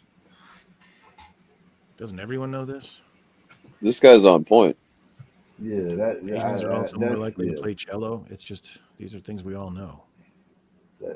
All you gotta do is go to It's just see when you see like Just black go to kids going to a McDonald's. school, or the bus or after school, the train during rush hour or whatever, But when you see a school, like white parents quickly identify that their kids can't be in the same place. they gotta take the kids out. You know what I'm saying? They identify that very quickly. You know what I'm saying? Even the woke ones, even the finger wagging, tree hugging, kissing black people's feet after George Floyd died, they pull their kids out of the school once black kids start coming. And that's They're because brainwashed, but they're not the stupid. behavior, the uninhibited behavior. You can't match that. You can't. If you don't have it, you don't have it. And that's one thing. I tell people, man. Like I was telling that guy the other day. What's his name? Iconic. I was like, yo, if you say that to sons, what you're gonna get, you as a tiger, if he's really a tiger, he say he look like Kevin Costner. You're not gonna understand it. You know what I mean? You're not gonna understand what you're gonna get in real life. You're not gonna understand it. You're gonna be like thinking, "Oh, it's just a fight. I fell down, so the fight's over, right?"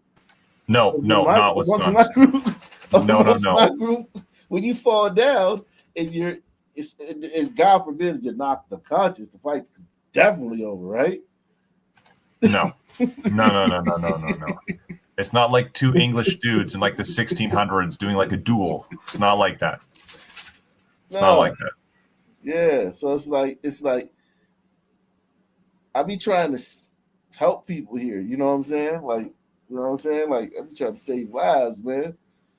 Well, isn't Auk Nation isn't that like one of its primary purposes? Education and Yeah. helping people? Yeah, don't tell a son man to leave. Yeah. Because if you do, like it's the uninhibited behavior, man.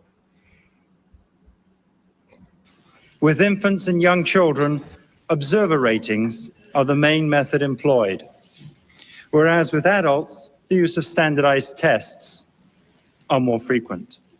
For example, a study carried out with 825 4 to 6-year-olds in Quebec preschoolers found that teachers consistently reported better social adjustment and less hostility aggression from Orientals than from Caucasians, and from Caucasians than from Black children. It's exponential. With adults, I have recently averaged the results from 25 countries using a well-known personality questionnaire and found that 8 Oriental samples, with a sample size of over 4,000, were less sociable and more anxious than 30 Caucasian samples, with a sample size of 20,000, who were less sociable and more anxious than 4 African samples, with a sample size of 2,000. Yeah, blacks ain't anxious, man. Blacks don't regret a lot of stuff. That's one thing. Even with myself, like some things I've done, I should regret. You know what I mean? And listen, I do regret. I have regret. I will say that. The notion that blacks don't have regret and don't have guilt that's not true. We have it. It's just It takes a lot. Well, that too, but also the frequency too of it. You know how regret hits you? It hits you sometimes in waves. It hits you out of nowhere. You know what I mean?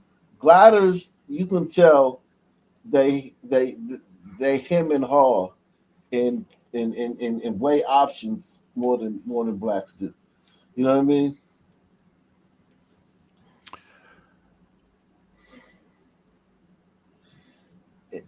Blacks, we can act.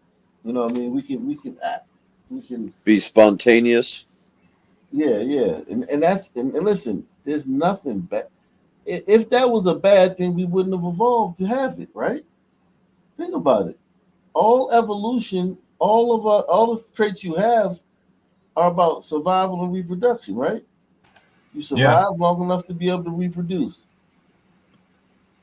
Yeah, it's just when you move people into societies they don't belong in, that's when the mispairing occurs, and then we have to watch these gliders talk about racial IQ differences as if like we didn't already fucking know that. Yeah, as if it fucking matters if everybody was in their own. Like, what would IQ matter on the savannah? You wouldn't know what IQ was. The I and Q, those are letters. You wouldn't have any. IQ might be your name, but it would have no other significance. You know what I'm saying? You wouldn't need it. It wouldn't be necessary to measure your IQ. You would be judged by different things. Different things would be valuable. Different traits would be valuable. We call him Eek. Leaders would have different qualities. You know what I mean? That would help them in that amongst those people. Like, why would a son, like, listen, I remember when I was in 5th grade, when I first went to Roots Activity Learning Center, Afrocentric curriculum school, right? My mom, she wanted me to wear penny loafers twice a week because she felt tennis shoes would ruin my feet, right? I don't know why she thought that. She felt tennis shoes would ruin my feet. And my feet are fucked up, right? So 2 days a week I had to wear fucking penny loafers here with all these fucking sons and shit. Oh no. Just because it was a fucking Afrocentric curriculum school, private school, you know, you paid tuition and shit to go there and shit, right? So it wasn't just all fucking just the randomness of public school, but it's still sons. And let's just say my penny loafers didn't go over well. And you know, it was like they weren't valued. What was valued was what everyone else had, the brand, the big brand that symbolized wealth, that said you had wealth without having wealth, right? So, like, I have the Jordans. It don't matter if I'm from the projects. It don't matter if nothing in the refrigerator. It don't matter if I'm a foster kid. I got the Jordans on. It looks like I have money. Yeah, the chief wears the trinket. Yeah, that's what's valued. You know what I'm saying? Looking, appearances are valued. The substance is not really important with sons. They also value showmanship, like that video you posted where they will roast you for anything, like the most innocent, innocuous thing. They go find a way to make fun of you for it. That's showmanship.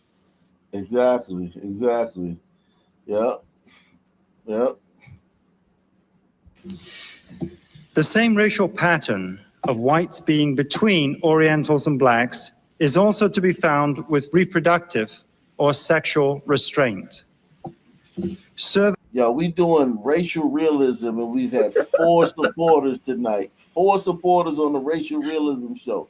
Now, y'all, is this the type of content y'all like, or is this y'all don't want this type of content no more? I think they're bored by the glider panel. They want some suns up here to get things going. Well, let's just go to the What's going on, everybody? Welcome back to the channel. Hope all's good wherever you are. Under God, indivisible, with liberty and justice for all.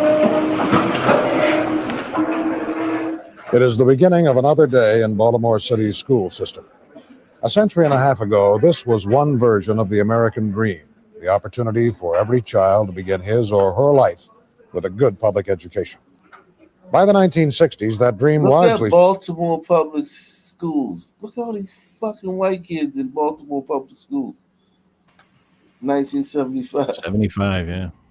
Jesus Christ, it's 50 years ago. Well, I imagine all those empty desks probably are supposed to have sons. Jesus Christ. And 50 years You later, have we come get true. With The a great Wire season 4.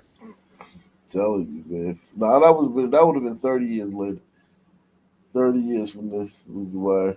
highest percentage of children in American history attending public school. During the past 5 years, however, more and more empty seats have been in evidence. High absenteeism, or truancy, once merely an annoyance to school officials, has become a growing problem in every school district in Maryland, but most especially in Baltimore City, where each day there may be as many as 35,000 youngsters among the missing. That 70s music, yo. Crazy. I like 90s better. Yeah. Oh, yeah. This is good, though.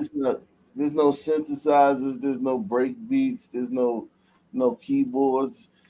It's just all like individual instruments, coming together. Like you got to be. If you want to make a song, you had to have a band. You had to bring all the guys together. You couldn't just sit in your house and just make the shit.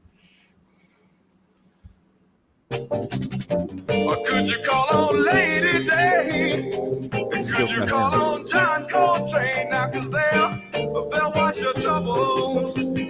4.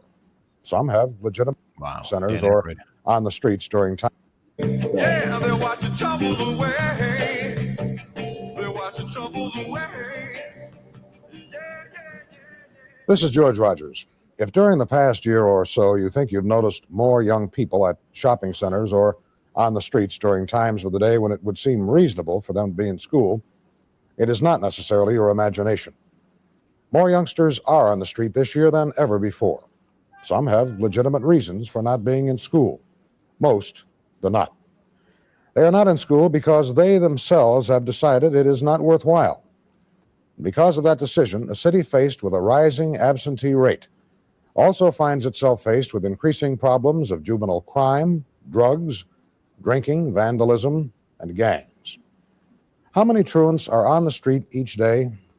Well, no one can say exactly, but it is possible to say this. Of the 180,000 children in Baltimore's school system, about 1 in 5, or 35,000, are absent. Now, if only 25,000 of these youngsters are truants rather than legitimately absent, that is still a tremendous number of people. In fact, 25,000 children is enough to populate all of the following facilities. If all the truants on any given day were rounded up, you would be able to fill the entire Poly-Western complex. And you would be able to fill Mergenthaler Vocational High School, plus Lake Clifton, and Clifton Park Junior High. That's every day, he said? Also, Patterson Park, a school with an enrollment of 3,000. And there would still be... Yeah, man, it's truancy, man. Let's move on from that, man. An investigation. The moment brought terror to a crowded D.C. Metro bus in March. Passenger dives for cover. A family rushes their toddler to safety. Video obtained by WUSA 9 shows 19-year-old Javari Peaks, a one-time college football player, pulling out an unregistered handgun and shooting a man in the chest. EMS treated the victim at the scene, and he survived. Peaks pled guilty and was sentenced earlier this month to felony counts of aggravated assault while armed and possession of a firearm during a crime of violence. But the judge Definitely not attempted murder. Yeah, no kidding.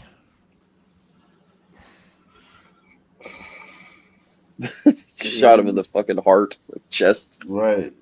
2 hands on the gun. He held the gun perpendicular. It was kind of amazing. But the judge stunned prosecutors, setting the shooter free at sentencing. In fact, 19-year-old Javari Peaks walked away with only probation under a law. Fucking every time. Incredible. You're getting a crime bill. I'm telling you. We have to have one. We have to have one. That this can't be like that. You can't. It's even though I know he shot another son, and I don't care how many sons die, but even still, like you can't have that. It's coming. You're The crying. judge, just like the idea that Black Lives Matter is, they believe that is just so ridiculous. I think the wider population too, like just we're done. Like, fuck Israel, fuck Palestine, fuck the blacks. Like, we need a crime bill. Like, just if it's not going to happen now, it never will. Put all the illegals into camp. Yeah. Put the illegals in Alligator Alcatraz, all that shit. Like, just come on now. So, salute to John Hancock. John Hancock, man. One thing I love about John Hancock is that he knows how to be a jerk but have fun at the same time. Salute to John Hancock. Also, salute to Pamela Henderson, man. Yeah, what does this judge look like? Setting the shooter free at sentencing. In fact, 19-year-old Javari Peaks walked away with only probation under a law that's unique to D.C. It's called the Youth Rehabilitation Act. The Youth Rehabilitation Act. I had that. They called it the Youth Act, then they didn't. It wasn't called the Youth Rehabilitation. It was called the Youth Act. That was what. That's why my first charge that I got, robbery charge, it was expunged from my record after I served my probation. So it's not even on my record. Well, I have to say that a 19-year-old doesn't qualify as youth. Like, youth is 18 is when pushing it. sentencing anyone who is underage 24 when they're under 24. Under 24. I don't think that really fits my definition of youth. Well, yeah, but that's because you're a glider. The language here is written for sons, right? Mm-hmm. So it's like 24 years old. Well, yeah, that still is a youth son because they need to get to like 40 to like fully mature, right? So, well, here's the thing though. That glider in that same situation, there would have been pressure from the community to not let him off easy because the community feels like gliders always get off easy. So like the judge would have had to give the glider time. You know what I'm saying? No doubt. Of course. So it wouldn't be like, oh man, glider shot somebody in broad daylight on the bus and didn't give no time, man. That's racist. But, you just switch the skin colors. Yeah, everything is clear. They never think about how often. Well, if we make an example of this glider, maybe the sons will straighten out their acts when they see how tough we can be. Rehabilitation Act. The Youth Rehabilitation Act gives judges huge discretion when sentencing anyone who is underage 24 when their crime was committed, 24? including no jail time, except in the most serious cases like murder. The Metro bus shooter's sentence enraged interim U.S. Attorney for the District of Columbia, Janine Pirro. We are not going to tolerate that anymore. In a statement, she told WUSA Yes, we 9, we DC are, will not be safe until judges hold violent offenders accountable by putting them in jail. Why is she show wrong? on Fox? Mm-hmm. Yes, yeah. So she does that job and she has a show? Yeah, she's a judge. Yeah, but I mean, like, you got a fucking show. Like, it's like, wow, that's crazy. I thought she was a retired judge. That's crazy. Maybe she is, probably. No, she's right here. It says she says, hold on, let me see. Attorney for the District of Columbia, Janine sentence enraged interim U.S. Attorney for the District of Columbia, Janine Pirro. We are not going to tolerate that anymore. In a statement, she told WUSA 9, DC will not be safe until judges hold violent offenders accountable by putting them in jail. Why is she wrong? Well, jail doesn't make people less violent. We know that it makes people more violent. But Vita Johnson, a former DC public defender and Georgetown law professor, says, wow, that those credentials are the wokest credentials ever. a public defender and a Georgetown law professor. Yo, she might as well like just be like black. I think she is black. Okay, she got her hair like IRA that. is a You critical got Crook tool County in the in back. rehabilitating young Oh offenders yeah, in need of a she's one of those mulattoes, man. She's a mulatto, man. What's up, Crook? What's happening, man? Yeah, I was gonna say Trump asked her to fill that position because I think the other person was like super liberal and woke, so they like got rid of her or made him resign or some shit. But she temporary. She ain't doing the Fox show as of now until she done with Oh, this okay. gig. Yeah. Okay, I was about to say that's weird. second chance. And I think that's what's great about the Youth Act. It allows the judge to use that context and to make a decision. The Youth Act doesn't require a judge to give someone probation. In her ruling, Judge Rainey Branch cited Peake's age, no prior criminal record, and strong family support as reasons for suspending the shooter's prison sentence. Investigators say video of the shooting also showed the victim, the man without a backpack, harassing the shooter, who was wearing a medical mask, in the minutes leading up to the shooting, as Peakes seemingly tried to avoid the confrontation. But Self-defense. Pirro denounced the judge's decision, writing, "Despite our request for significant jail time, a D.C. Superior Court judge refused to incarcerate Peakes. To make D.C. safe again, there must be serious consequences for these heinous crimes." Her The heinous office is now judges. demanding D.C. Council. Yeah, but this is a problem that is very hard to address, right? So you got sons, right? A lot of sons are fucking assholes. A lot of A them, lot? right? A lot? Yeah. Don't you mean No, all? I'm talking about like like assholes. I'm not talking about like perception assholes. I'm talking about these type of guys that like do shit to you. You know what I'm saying? Like this girl, she's a son. She ain't gonna do shit to you. You know what I'm saying? I'm talking about these type of motherfuckers. You got a lot of these guys, right? So, being a son and navigating the world as a son who's a law-abiding citizen. Let's just say you're a non-street son, right? A non-street guy. You're not into that world. You're just navigating the son world. You live amongst sons. Yo, you're gonna be pushed. You guys think y'all get pushed. Your sons get pushed to the limit all the time. You know what I mean? Yeah, And I know what you mean. Yeah, so it's like the law when they say, okay, the guy shot somebody, but if as you can clearly see, he's being bullied right here, and Yeah. he's I trying know I to say get. this all the time, Ak, but like my first day or two of middle school, I realized this. These sons are fuckers. Like they will fuck with each other for Yeah. no reason, and like they just like to do it. Yeah, like so it's like this kid. Now here's the thing: he could have just fled the situation. He could have just fled the situation, but how do you know that this guy doesn't get off behind him? How do you know this guy doesn't get off the bus behind him? You know what I mean? Like like Enraged. like The Metrobus shooter's sentence. he could have just got off the bus, right? Yeah, but if this kid's bullying him, that kid's gonna get off too. Like sons are assholes, okay? Like a son will fuck with you, like legitimately, seriously, fuck with you.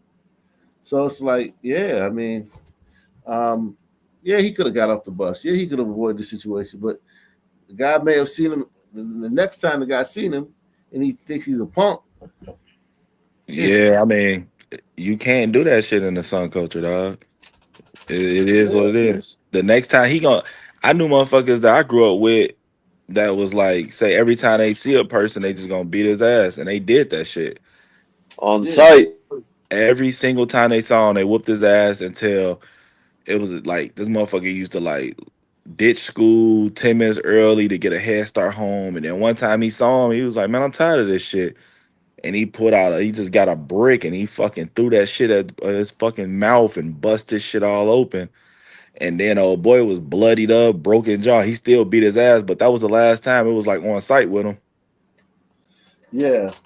Sons respect violence. Like, you know what I'm saying? They respect that. Like, and you know, I mean, they still fuck you with you. Like, they still fuck with you. They still shoot it out with the crews still shoot it out every night in the hood. But you know, I mean, they respect violence in the immediate, like in the Hey, in the words of the rapper Nas, niggas respect violence, so they become it. salute to Eric S. He says tuition for Ock Nation University. Salute to Eric S. Man, Ock Nation Hall of Famer. I'm gonna do once again. Yeah, man. This guy right here though, he's yeah. You I mean, had to get probation for like doing that is still very, very bizarre. yeah, you could have Like, left. bro, guns are left. not, like they be talking the shit about like how he's on a public transportation. Like guns not even allowed on that shit. He not even old enough to have a handgun. Guns aren't allowed in DC though. Like the DC. Oh yeah, because it's federal. Yeah, it's supposed to be like federal, Yeah. right? Yeah, you should It's get 10 hard. years just for that. It's very hard to get a concealed, and he wouldn't get one. This kid wouldn't have had one. I think we have to respect this kid's restraint, though. He fired one shot. It was in the chest. He didn't hit any bystanders. He's scared. I agree. You can't ignore No, that. I agree. No, you can't ignore that, and I think that has something to do with it too, because Sons usually would have sprayed the whole bus with bullets. Yeah. That And is then he ran immediately. Yeah. Like one pop and then he left. Yeah. And listen, when I tell you, man, sons are fucking assholes. So it's like they get off on fucking with you. Like if a son, like say a son, right, has like a couple older brothers. Say he the third brother, right? So he had two brothers that already gone through whatever he's going through now, and they're in the street and whatever. And say you got a bunch of cousins and shit, like big family. That fucking son is going to use that shit against people.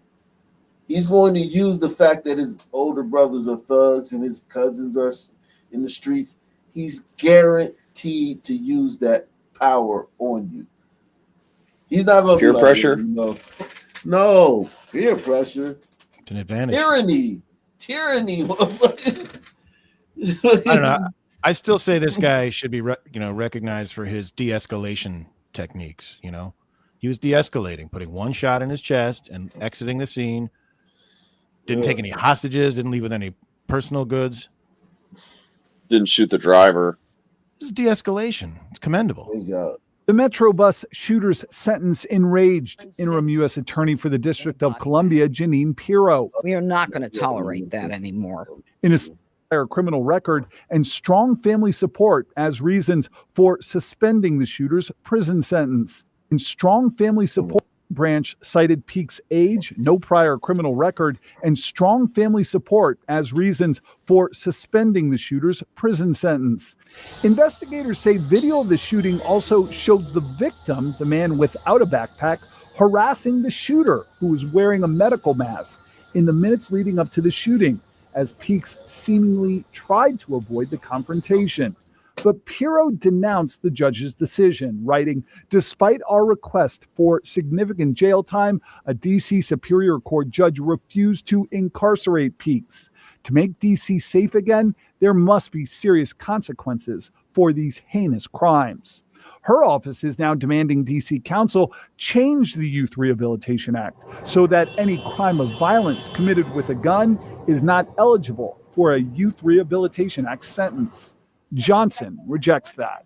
Everyone who shoots a gun shouldn't get the Youth Act, but certain people, under certain circumstances, who are, acting the way this young man did, should at least be given that that opportunity. We discovered right now DC has no way to track YRA cases or whether defendants reoffend after being set free. The DC Sentencing Commission is working to change that, but there is no timeline.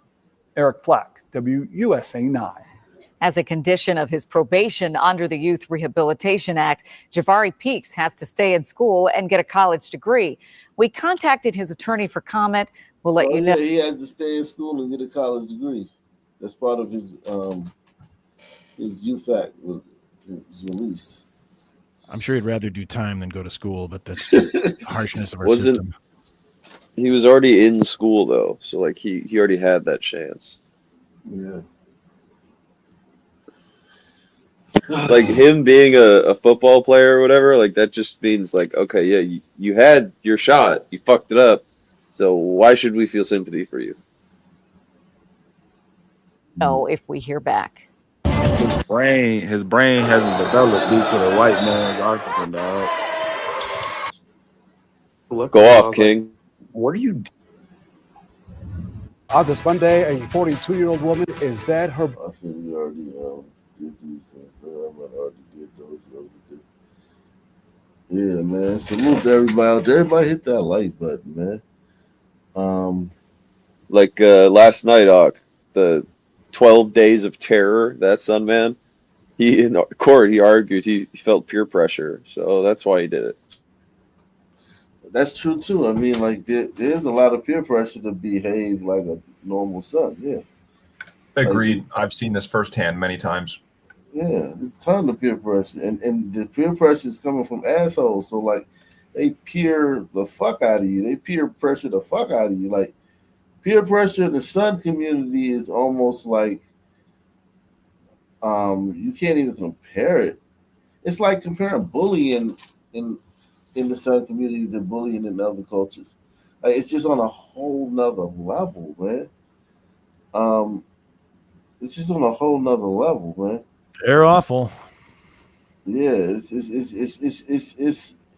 and it's because we have Western sensibilities. If I was on the savannah, like it would be different. I got Western sensibilities, so sons are fucking assholes to me, man.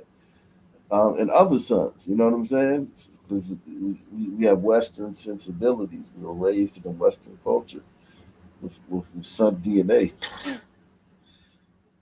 So like this shit probably normal. This shit probably normal, man. So it should be normal, but we have these fucking white man fucking sensibilities, man. State of conflict.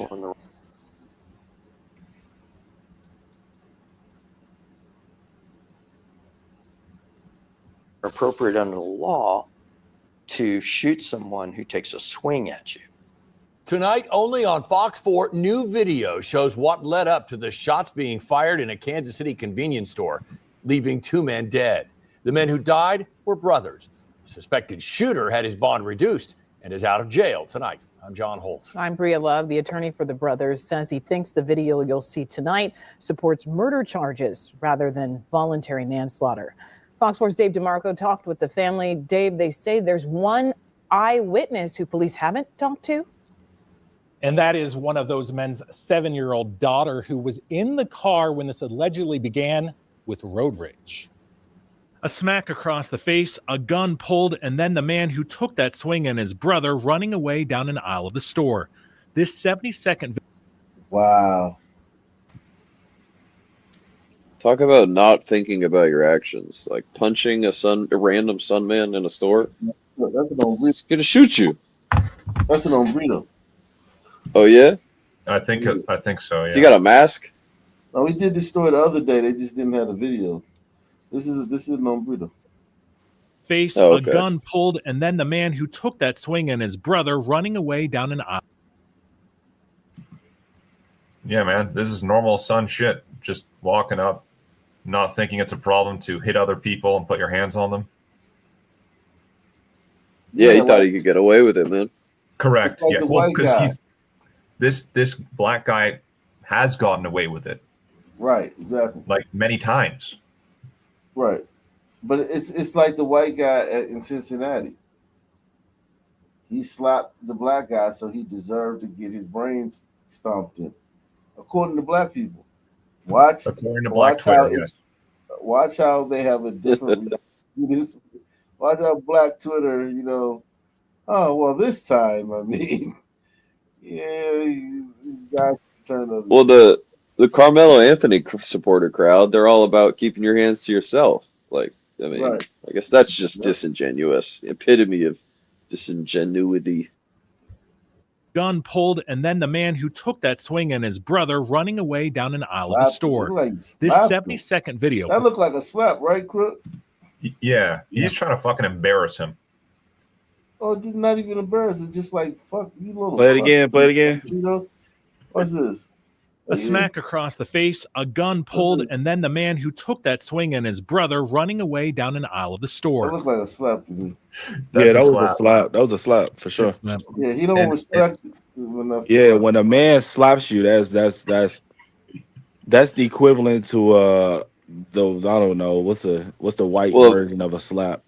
well, men slap women. Like, that's the Yeah, that's basically stereotype. the same So thing. they're Like, you a treating you like a bitch. woman. Yeah, you a bitch. Yeah, I don't I have feel to that knock you out. every Sun man has this in him. They can just slap a person and not give a fuck. Like, they just don't care. Oh yeah, I mean, I think everybody has that in them, right? Yeah, Nah, slapping. Sun men do. I don't know about other people.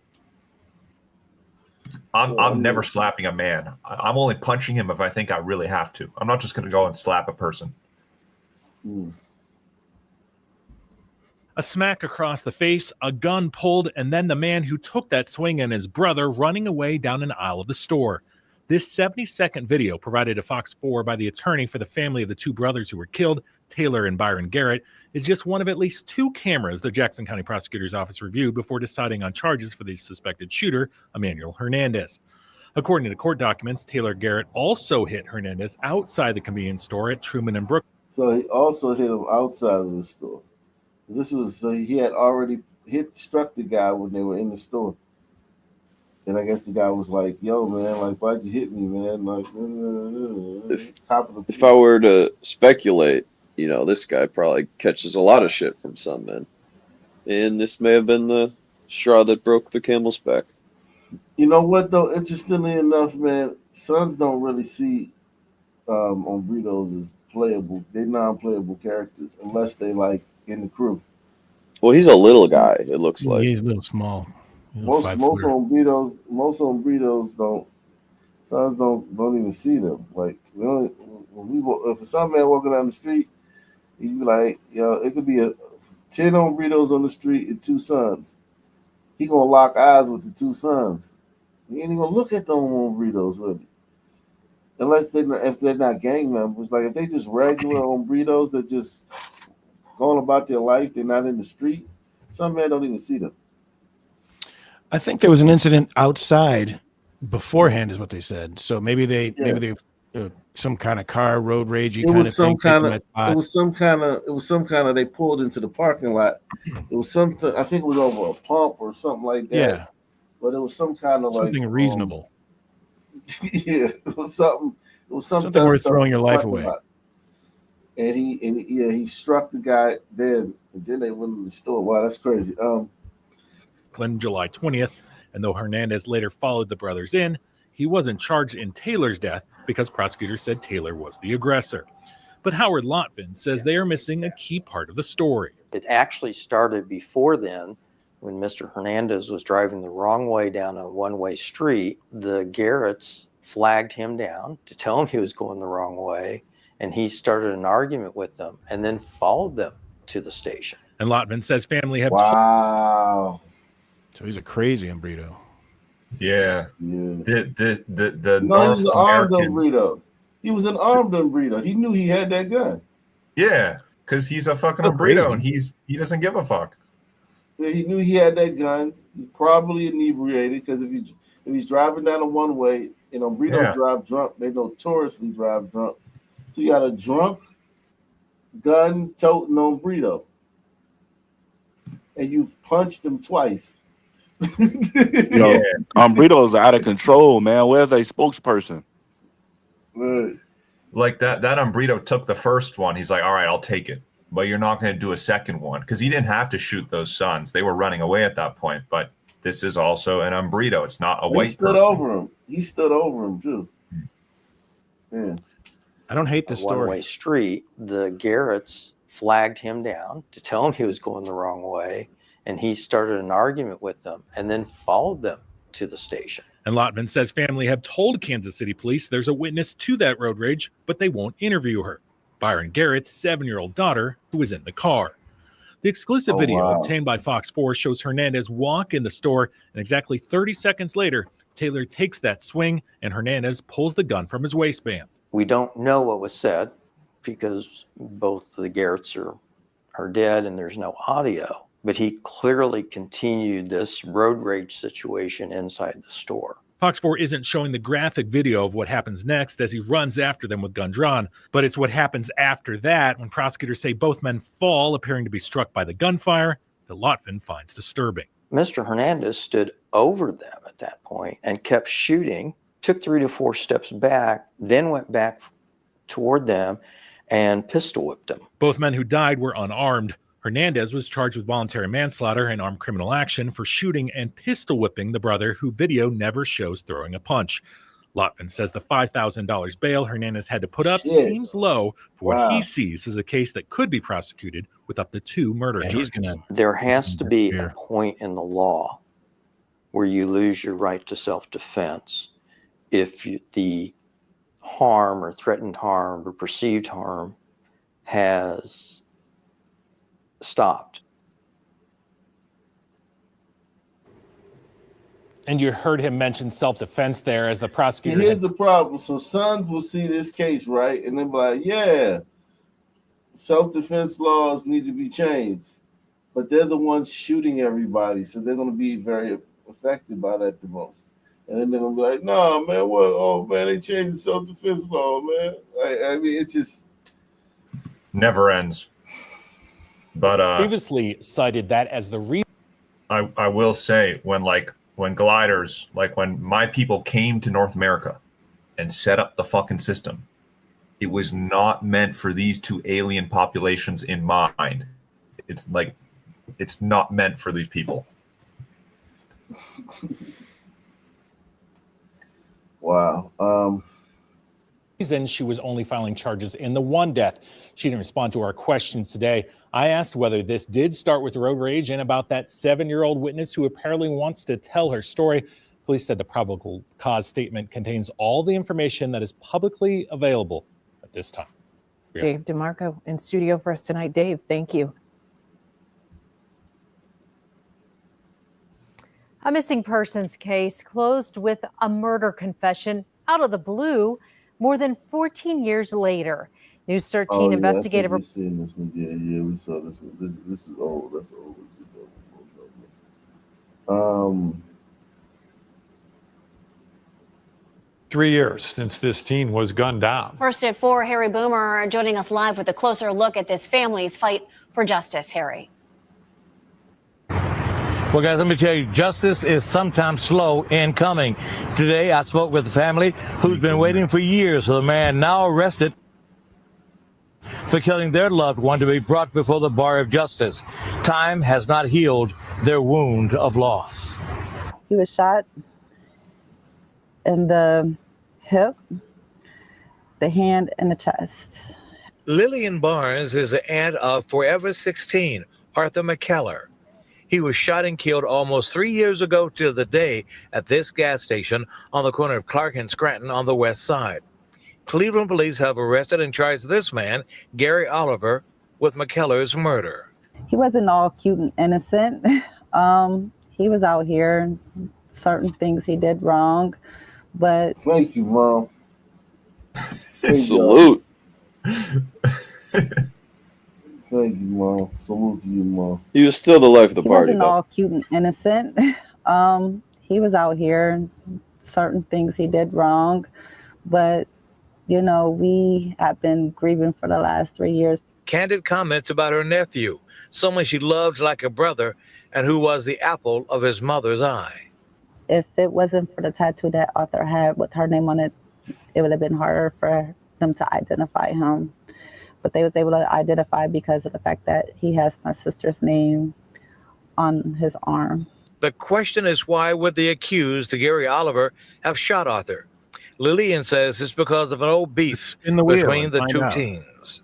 Bad relations. Arthur was in a juvenile detention center and they got into a fight. Basically, from what we've been told is that Gary had told Arthur to watch his back. Arthur from Cleveland Heights was hanging out at this gas station when he was shot. The arrest of Gary Oliver brings Arthur McKellar's family one step closer to closure, something they wanted since he was gunned down. We just want justice, and we found out that Gary Oliver has also killed a pregnant woman. Oliver is currently serving 40 to life for that 2022 heinous murder. Lillian carries this picture of her nephew with her every day. It's a bit tattered and torn now, but it holds precious memories. The last time I seen them was in a casket, which was hard. Oh, duh. No doubt it's hard to say goodbye to a loved one lying in a casket, but the man who prosecutors have charged with Arthur McKellar's murder will face the bar of justice and serve some time behind bars if and when he is convicted. At the Justice Center, I'm Harry Boomer, 19 News. Now, hey, old boy seemed like a real nigga, right? We begin tonight with new reporting. Nah, the one that killed the pregnant girl and then him and all that. He a real one. Yeah, he real one, man. That's my nigga. I love that nigga, man. Hey, free him. Love, baby. Yeah. Oh, man. Inside that deadly shooting right in the heart of New York City. It was just as we were coming on with the news last night, authorities say a gunman was walking calmly into a Park Avenue office building, opening fire on his way in and making it all the way to the 33rd floor. You can see it here, an M4 style assault rifle at his side. He killed 4 people and wounded a 5th. The suspect, 27-year-old Shane Tamura, approaching 345 Park Avenue, just blocks from Grand Central Station. In the lobby, opening fire, killing an NYPD officer and 2 others before taking the elevator to the 33rd floor. Officers with long guns responding, entering the building, soon running out, carrying the wounded, treating them on the street. We're learning more about the terrifying ordeal inside. Look at this. Workers hearing the gunfire, then stacking office furniture to barricade the doors. Police clearing the building, people running from the scene with their hands in the air. The faces of the fallen tonight. Officer Didnal Islam working an extra shift, leaving behind a pregnant wife and 2 sons. Wesley LePatner, who worked for Blackstone. Security guard Alana Tien and Julia Hyman, who worked on the 33rd floor. Tonight here, what we have just learned about the suspect driving from Nevada all the way to New York before going on this rampage. Authorities now believe he was targeting the NFL. ABC's chief investigative correspondent Aaron Katursky is on the scene, leading us off tonight. Tonight, the terrifying scene in Midtown Manhattan. After a deadly shooting rampage that authorities now believe targeted the headquarters of the National Football League because the shooter thought he suffered a traumatic brain injury. We're getting multiple calls from 345 Park Avenue. Sources tell ABC News the shooter left a 3-page note blaming the NFL for his traumatic brain injury. He did play football, but he left a manifesto, so yeah, definitely. Left a manifesto. He left a manifesto. That means he is at least only 30% son. That means he got much more other shit. No, they said he was born in Hawaii. Yeah, that fits. Yeah, a lot of Samoa, a lot of similar DNA, Hawaiians and Samoa. never made it to that level. On this page obtained by ABC News, he wrote, "Study my brain, please. I'm sorry." This chilling image shows the shooter wearing sunglasses, casually walking toward his target with an M4-style rifle. Yo, they're going to 345. That's where he is. Police say 27-year-old Shane Tamura double-parked his BMW and entered the lobby about 6:30 last night, immediately opening fire. He shot and killed an NYPD officer. The shooter kept firing, killing a woman hiding behind a pillar, and then a security guard taking cover behind a desk. When the shooter then moved deeper inside the building, police say he allowed a woman stepping off an elevator to pass unharmed.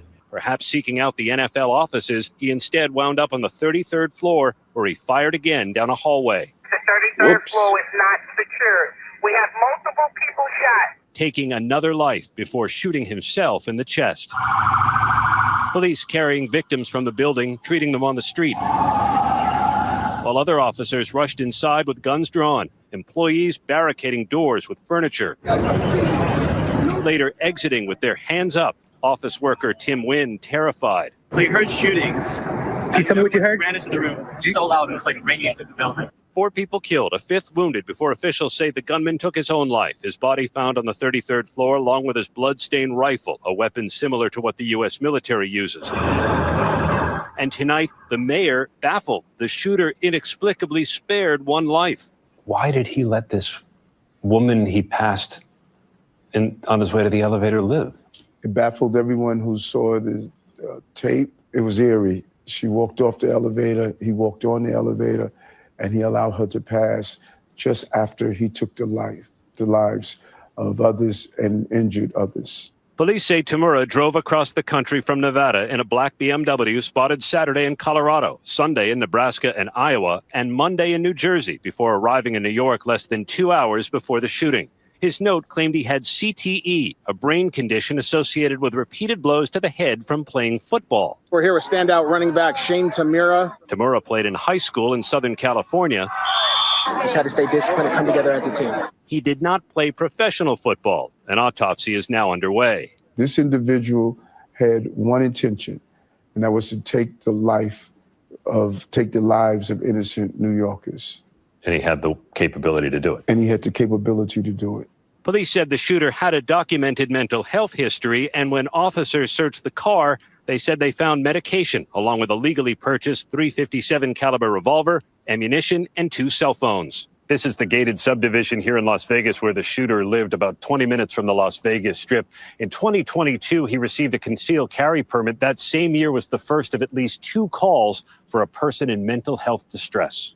Tonight, the NYPD is sending detectives to Las Vegas to determine how the shooter obtained the gun used in the attack. Sources say a co-worker at the Horseshoe Casino, where Tamura works security, purchased a piece of the rifle. Records show Tamura was arrested and charged with trespassing in 2023, but the charges were later dropped. Tonight, we're learning more about his victims. The NYPD mourning officer Didnul Islam on the force 3.5 years, who leaves behind a pregnant wife and 2 sons. He was doing the job that we asked him to do. He died as he lived, a hero. Security guard Alain Etienne, his family writing, he was more than a brother, he was a father, a son, and a light in our lives. Julia Hyman, a graduate of Cornell, remembered as an extraordinary student. She worked on the 33rd floor. Wesley LePatner, an executive at the investment firm Blackstone, also headquartered at 345 Park Avenue, was a mother of 2. She's remembered as brilliant, passionate, warm, generous, and deeply respected. It was 24 hours ago right here, David. The shooter, armed with his high-powered rifle, entered this building and opened fire, killing 4 people, while horrified workers began stacking sofas and office furniture to block the doors. When we spoke to the mayor tonight, David, he called this an intentional, sick, twisted act of violence. David? It's a harrowing image of what they did to try to protect themselves. Aaron, thank you. Yuck. I was strong, healthy, and thriving. Are Just you 3 weeks after my second listening? dose, Damn, that I dude couldn't go can up a fall flight of asleep stairs at that without fucking gasping for blink of air. an eye, dog. It felt Blink like of my an body eye. was failing me. I was experiencing right heart failure. There is Where's no cure. Wicked when you It felt need like him? a death sentence. And to understand what happened to my injury, I found researchers who had predicted job this to was do the going to job happen. no one else wants to It do. causes cells to grow and divide when they should not. It was published Who's in this December homo 2020, talking? although not widely known, that was causing damage to placenta and to lung. So they knew all of this. They Yes. knew this. They knew this. Yes. And This if was they knowable. lied to us, they rolled this out. Can Billions were they? made. Called it safe and effective. They mandated it. Always And they lying knew to this. us. That is correct, Senator. Our next witness is Dr. Robert I'm Sullivan. going to jump, guys. Dr. Sullivan is a licensed physician and board-certified anesthesiologist Salute. over 20 years of active practice in Maryland. He is here today to talk about his vaccine injury following his COVID-19 injection. Dr. Sullivan. Thank you, Senators. My story is not as bad. Hey, Crook, wake him up. The same month I received my first COVID mRNA shot, I was featured in the Wall Street Journal's What's Your Workout column for Aerial Circus Arts. I was strong, healthy, Aerial and thriving. Circus Arts. Just 3 weeks after my second dose, I couldn't go up a flight of stairs without gasping for air. I became short of breath doing even simple things, walking, standing, even speaking. I had constant chest pressure, arrhythmias, and overwhelming fatigue. I cannot overstate the Damn, misery. man. I'm not even trying to listen to It this. felt like This my is body was fucked up. failing me.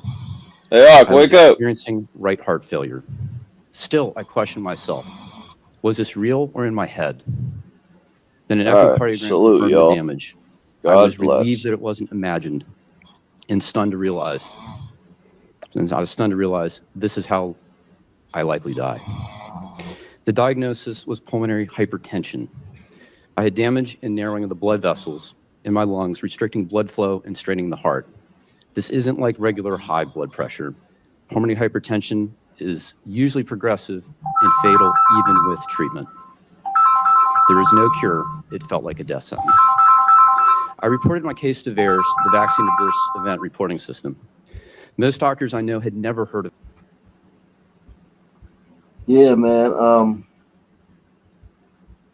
Yeah, man. Whew. Oh wow, shooting in Clayton County. And just hours ago, Clayton County Police responded to a drive-by shooting at an apartment complex less than 5 miles from that surge. 11 Live's Cody Alcorn live from the complex on Mount Zion Road. Cody, what can you tell us about what took place there?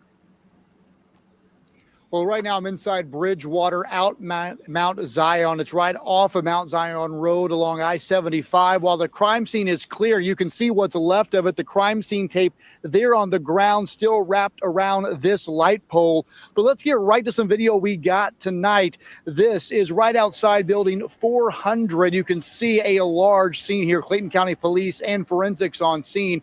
What we can confirm tonight, police say a drive-by shooting happened just after 5:30 tonight here inside Bridgewater. We're told 2 people were shot. Now, while I was on scene this evening, we saw 3 young men being arrested, each loaded into a separate Clayton County police car.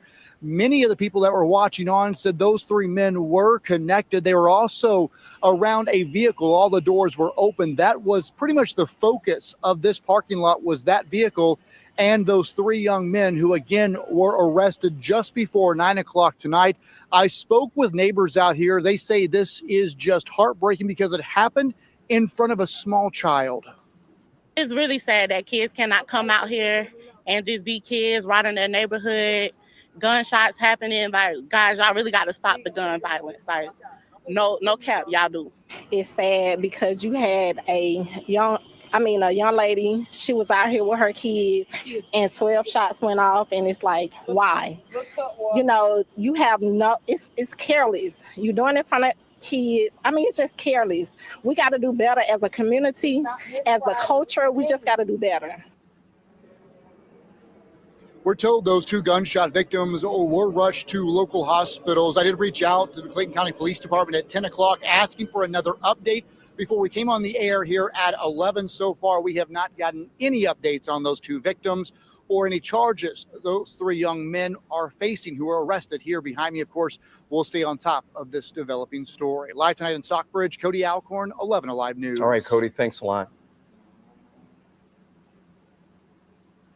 A 27-year-old drives clear across the country from Las Vegas to New York City. Takes him a couple of days. He arrives at a 44-floor office tower, goes in, ends up killing 4 people, then himself. You're looking right now at live pictures from the ground. All of the officers with their guns drawn. We're hearing that there have been multiple people shot. What happened appears to have been planned, but executed in error. I'll show you how. So the critical disclaimer here is that this mass shooting just happened. So even as New York's police commissioner was explaining to reporters how this unfolded, she began with a reminder. The information that I'm about to provide is preliminary and subject to change. But what I've done is to combine the accounts of the commissioner with that of the city's mayor, along with media reports. Those will become important when we get to what we're learning about the shooter himself. But let's start here. According to police, the shooter lived in Las Vegas. There are about 37 hours of highway between there and New York. He gets into his black BMW and drives through Colorado on Saturday, July 26th. He spends the weekend continuing through Nebraska and Iowa. Likely inside that car at that time was an M4 assault-style rifle, which we'll see in a moment. Police would also find a revolver, ammunition, and a backpack. The drive continues the next day through Columbia, New Jersey. The car spotted at 4:24 p.m. Monday, just hours before the shooting would take place. According to New York police, this is roughly the time and date Shane Tamura would enter city limits. He double parks his car on Park Avenue, just outside the building he is about to enter with a loaded weapon. This is a now widely circulated photograph, a surveillance image of the man believed to be Shane Tamura, armed, police say, with that M4. There is no attempt to hide his weapon here, and he's shown walking squarely across the plaza that is the building's main entrance. This is a guy who went into that building knowing, intending to kill someone, and probably knowing he was not going to come out alive. I mentioned this building is huge, 44 floors high. It's also in an incredibly busy part of Midtown Manhattan. Just blocks away, St. Patrick's Cathedral. And steps from there, Rockefeller Center. This is all unfolding during evening rush hour in the most populous city in America. At 6:28 p.m., the 911 call center started receiving multiple 911 calls for an active shooter inside of 345 Park Avenue at 52nd Street in Manhattan. What happened next is under an active investigation, and details are still coming in. As the shooter approached the building, if you were to stand where he was, this is roughly what you might have seen. Wide open space leading to multiple entrances. And if you were in the lobby, you would have been lucky to be far from those doors. But it's wide open here too. You can see the main entrance doors in the distance where the shooter appeared to enter. And from his perspective, it might have looked like this. This is a virtual tour from a site that lists real estate called VTS. It shows long hallways in two directions and a security desk. The building's security camera footage shows the shooter enter the lobby, turn right, and immediately open fire on an NYPD officer. One additional male is shot in the lobby. That officer was technically off duty as a member of New York City Police, but working rather as building security at the time. We don't know whether he had a gun, and if he did, whether he had any time at all to shoot back, but he wouldn't survive. Neither would a woman trying to hide behind a pillar, nor a security guard who tried to take cover behind a security desk. And according to the city's mayor, the death of that guard would play an important role in what was about to happen next. The shooter then calls the elevator, which opens in the lobby. A female exits that elevator, and he allows her to walk past him unharmed. And this is where the story takes a major turn, because according to Mayor Eric Adams, speaking on morning TV, he appeared to have gone to the wrong floor. There are two different elevator banks, Adams would say. Some banks don't go to every floor. He appeared to have gone to the wrong bank, and he ended up on the floor of Rudin Management. There's a reason the mayor believes the shooter was trying to get to a different part of the building, which I'll explain in a moment. But instead, he goes to the 33rd floor, where, according to media reports, the woman who had just moments earlier left that elevator unharmed was headed. What New York's mayor would add to this, speaking to MSNBC, was that the elevator at that moment could have been stopped. They implemented so many safeguards, and even to the point that they could have stopped the elevator from moving in any direction or bringing it back to the floor.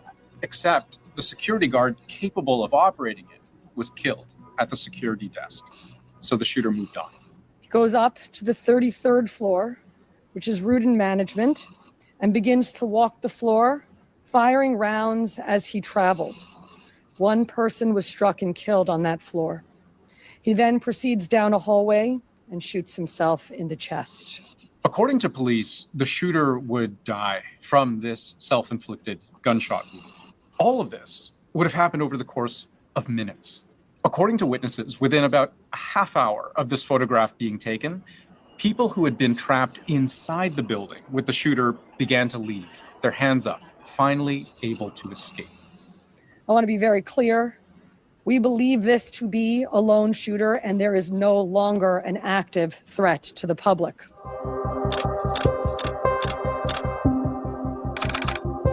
That's what we know about what happened.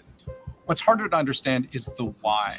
Police say the shooter suffered from mental illness. A documented mental health history is how they put it without elaborating. But CNN adds to this, citing their own inside source, that investigators found a suicide note in the shooter's back pocket. That in this note, he claimed to suffer from chronic traumatic encephalopathy. That's a brain injury from repeated hits to the head. And that he had used this note to express grievances with the National Football League. He wasn't there looking to kill people at random. He could have done that right on the streets of Midtown Manhattan with that rifle and taken a lot more lives. The NFL has offices on the 5th floor of the building the shooter entered. CNN also reports that the shooter used to play football competitively, and that one thing he requests in the note, study my brain, please. We don't know how differently this might have turned out if the shooter had found his way to those NFL offices instead of where he actually ended up. But at the time I record this, of the 4 victims killed, we know the most about the first. A member of the New York City Police Department, Officer Islam. He served in the 47th Precinct. He was just 36 years old. And early tonight, I met with the officer's family, told them that he was a hero. He's the officer shot first in the lobby. According to media reports, Didarul Islam was a father of 2. His wife is pregnant with their 3rd. And in time, we are likely to learn more about the other victims.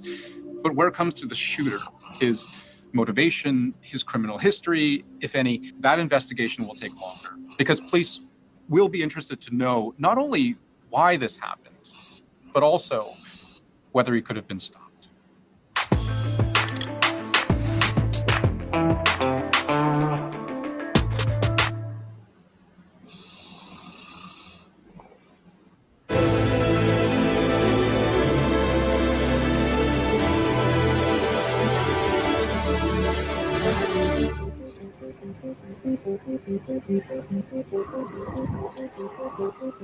In the heart of one of the world's busiest cities, a battle is being waged between everyday New Yorkers and public enemy number 1. Rats. Rats? Yeah, I hate rats. Their growing numbers are putting lives at risk. His organs are shutting down. We're going to have to put him in a coma. After years of promises and millions spent, is New York City any closer to solving a problem that has quite literally... Oh, man. So, yeah, guys, I gotta wake up at 7 o'clock in the morning, man. 7 o'clock in the motherfucking morning, man. How's everybody? Any final thoughts for you guys, man?